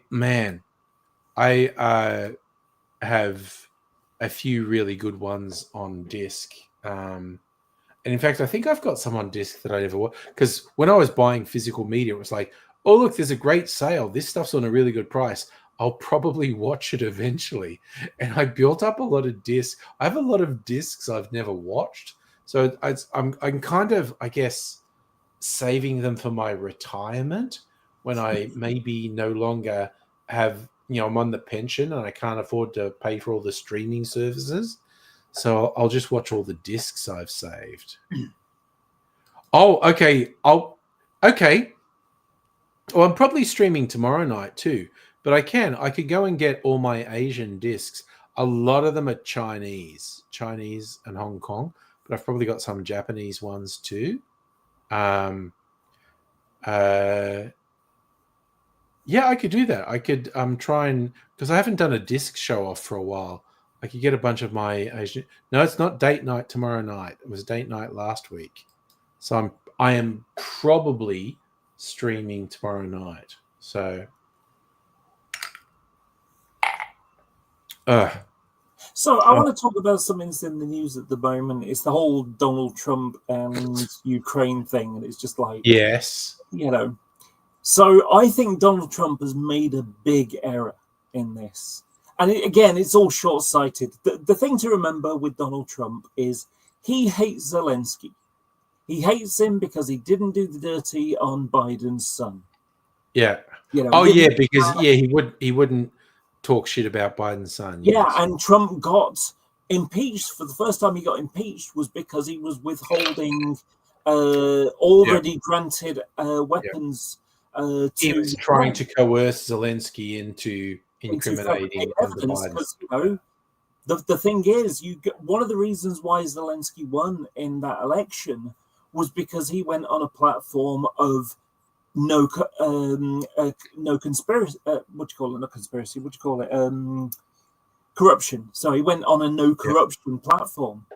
And so, it's like asking the guy that went for a no corruption platform to fabricate evidence against, Biden's son, just so he makes Biden, because Trump was going against Biden in the 2020 election. Yeah. So, I think that's the reason why they screwed him over when he went to the White House, and it was a trap. He was embarrassed publicly, but the reason why I say I think he's made a big mistake in this. So what's happened is, because they're pulling out of they pulled out intelligence and weapons for Ukraine. Yeah. They sided with Russia and North fucking Korea. Yes. On the resolution about, it wasn't going to happen anyway because of the veto, but, the third anniversary, it was like, we condemn it. An official condemnation, which really doesn't do anything at all. Yeah. Anyway, so that has left Europe thinking, shit, we can't rely on America. Europe has been panicking because without the Americans, Europe is really, really on the underdog in a conflict with Russia. So although combined together we'd be pretty good, it's not enough without America. Yeah. And so America is currently indispensable. But now European nations are, are sort of saying, okay, we've got a problem here that without America, we can't help them. We can't fight a war against Russia. So the only way to do this is to rearm and increase our military spending so that we are able to do it. Yeah. Now, an example of how America could be fucked over by this is the F-35. So the F-35 isn't built by America. It's built by manufacturers in multiple countries, including the UK. We make a part of the rear fuselage and the engines, certainly for the B variant. So we make critical components, part of the helmets and stuff like that. And so without us, America can't build it. Right. But also, there are tens of thousands of American jobs that are reliant on building the F-35. Yes. Because it's finally assembled in America. Yes. So it's like, well, in the UK, we've got a new fighter variant that we're looking to that we're going to build called the Tempest, which is a 6th generation one, the next generation of fighters, which about 10 years they'll be in service. And it's a combination of Britain and Japan. And it's like maybe other European companies will get involved in that in order to turn it into a European fighter as well, at which point we don't need the F-35 anymore, so American jobs are going to be lost. And we can make our own bombs, so American jobs can be lost. So again, by having from them going from indispensable to very dispensable. Yeah. So who needs America's weapons now? We can make them ourselves. All of Trump's decisions are stupid and counterproductive and short term. And hello, Megaleech, by the way. You're saying you put an image on the Discord? Wait, what is it? You're saying in memes, State of the Union. Let me...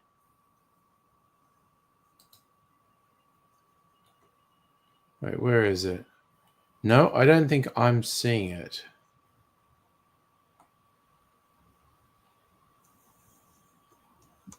So, no, I don't think I'm seeing it, Megaleech. Just throwing it out there. It's not in memes. Oh yeah, I think Megaleech, Home for the Elderly, saying last night's stream was good. We spent at least an hour talking about what were the truly great films from the 90s, and we all kept amazing ourselves by going, wait, there was this, that was a 90s film. Oh my god, there was this, that was a 90s film. We were actually just stunned. I think, okay, it was really... Oh, okay, the meme was the dog in the burning room, this is fine, holding up a false thing. Yeah, I mean, again, Trump is just full of shit. I don't think you've got that reference. What? The false thing. I don't know if you've got Democrats that reference. Holding up a thing saying false. Right, okay. I just wanted to make sure. Yeah. And I've always been fond of that. God, that webcomic is so old. The dog in the burning room going, this is fine. Everything is fine. And then slowly melting away because he's being burnt. And again, because the time when the person felt compelled to do that was so long ago, and shit was so comparatively okay then compared to how fucked up it is now. Yeah. I was really disappointed. I'm hoping I can revive it. But I was disappointed that my hashtag President Chump didn't make it. Yes, well, as we learned from the first term of calling him Drumpf and whatnot. I really wanted that to go viral, not for my own ego, but more that I know how thin-skinned Donald Trump is, and he makes all these horrible nicknames for people. Sleepy Joe, Crooked Hillary, etc. Which is super weird how effective that is with his base. And yes, I also agree with Philly. They might have held up the ping pong paddles, but they've got no balls. Like the one guy who made a scene, Al Green, which again, classic sort of Motown R&B singer's name, Al Green, but it's a different Al Green. And you actually got some Democrats, worthless, spineless pieces of shit, actually voting to censure and complaining about any Democrats who are disruptive. They go like, "Oh no, I respect the institution of the president, no matter who it is." And it's like, you sad, fucking pathetic loser.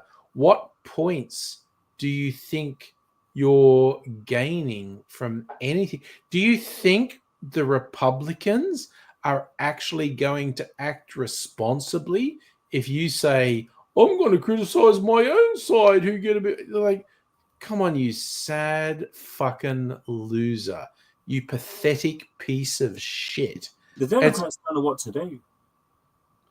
It's ridiculous. Hmm. The whole thing is ridiculous. And I feel like I am also fulfilling my own prediction. Home field. I don't know if you missed it, but I made an old fashioned from the Tiger Snake whiskey sample you sent me. I am definitely fucked now. So I think what I'm going to do is eat the 2 cherries that I secured earlier. And I think if I stop now, I'll still be in a functional state to do a bit of a stream on Saturday. And also Sunday night, because Monday's a public holiday. So I'm not going to work on Monday. So holiday for? I think it's Labor Day. I'm not sure. I think it's Labor Day. It's ironic. It's ironic calling it Labor Day when when lots of people are not doing any labor today. But that's the whole point. Yes. Yeah. Union strong. Okay. So I've just remembered something. Yeah. So when Trump and Vance did this attack on and then Marjorie Taylor's boyfriend asked why he wasn't wearing a suit, kind of thing. Oh, yeah. But the thing that was interesting about that, one of the things that Zelensky said is that maybe I'm dressed for a war. We've got a war on. When the war's over, I'll probably end up wearing a costume, like what you're wearing. And people got really confused by that because it's like, costume? What? In Ukrainian, the word for suit is uniform. The word for suit is costume. Yeah. So when he translates it in his head to costume, he was basically thinking the Russian word for a suit is costume. That's the word to use in English. But it is a costume. It absolutely is. Oh, true. I mean, you could say that about all clothes, I suppose. No, it is. It is. You dress according to convention, and it's not real. It doesn't have intrinsic meaning. It's a costume. You're playing a role. Yeah. No difference. I wear this for work. This was so fun because this is my most flamboyant shirt. And I was in a couple of online meetings today, and in every meeting, everyone's like, "Man, you're ready for the weekend, aren't you?" And I'm like, "Hell yes." Oh dear. I know we spoke the other day. Did I tell you about my failed mission on Saturday? What is your failed mission? So it's about the War Games figures that I do. Yeah. Okay. Did I tell you about this already? No. Tell me about it quickly. Okay. So I'm fading fast, but go. Okay. So basically, what happens is you buy a box of soldiers. You get 5 in the squad. It'll cost you like £40, or a bit less than that. Yeah. Okay. But it'll cost you that amount. Well, and you get 5 of them for that. Yeah. So Games Workshop every month, they give away a free model. You just go to the store on the Saturday and there you go. There's a free model. Yeah. So Manchester has the Warhammer stores all over the city kind of area. It's like Greater Manchester's quite a big area, but we have them in multiple, locations in, certain towns. So I made this mission on Saturday to go and visit 5 stores and get 5 free ones to save myself 40 quid. That's an excellent quest. I like that. Yeah. So my analogy is rolling 5 dice and only getting 1 hit. and doing a command re-roll. Command re-roll in the game is I failed a mission, I failed a roll. I'm gonna take a. You every game you get a certain amount of points, and you can use stratagems and take away those points. So if you get 2, I'm going to use 1 point. I've still got 1 left. And command re-roll is one of them, so you can pick up that dice and re-roll it and hope it hit this time. So it's a sort of like Hail Mary throw kind of territory. Anyway, so I went to 5 stores and I got 1. I went to Manchester. I went to Manchester. They had them, so I got 1. And I went to Altrincham, and they'd run out. They'd all gone. And then I went to Bury, and they hadn't arrived yet, so there was none to be given away. Mm-hmm. And then I was going to go to Bolton and Wigan, which are on the sort of northwest side of Manchester, Greater Manchester, about 30 miles away roughly. And the trains were shut. The railway line was closed for engineering works for the weekend, and so they had buses, but it'd take an hour and a half to get there. And by the time I got there, it would have been shut. So I couldn't do those 2. And so out of 5, I only got 1. However, I did get a command re-roll bonus.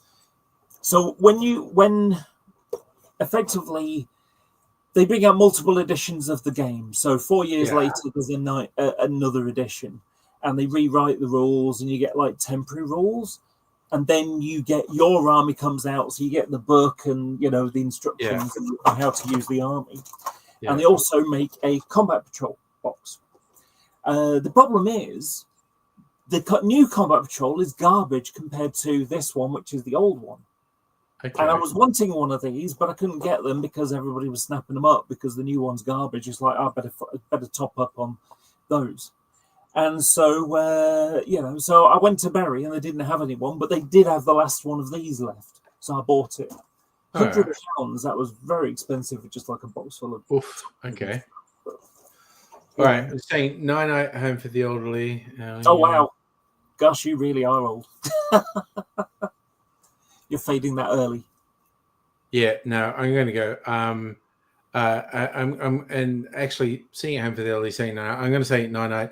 That last old fashioned did definitely knock me out. But we did also establish the Calder beer fruit cup is yummy. So I'll probably actually make a video for that, like a cocktail channel video tomorrow night. All things being equal, I will be streaming tomorrow night. So anyone who's around, I'll see you then. But I am going to go sleepy bye-byes now. So I'll see you another time and say bye for now. Bye.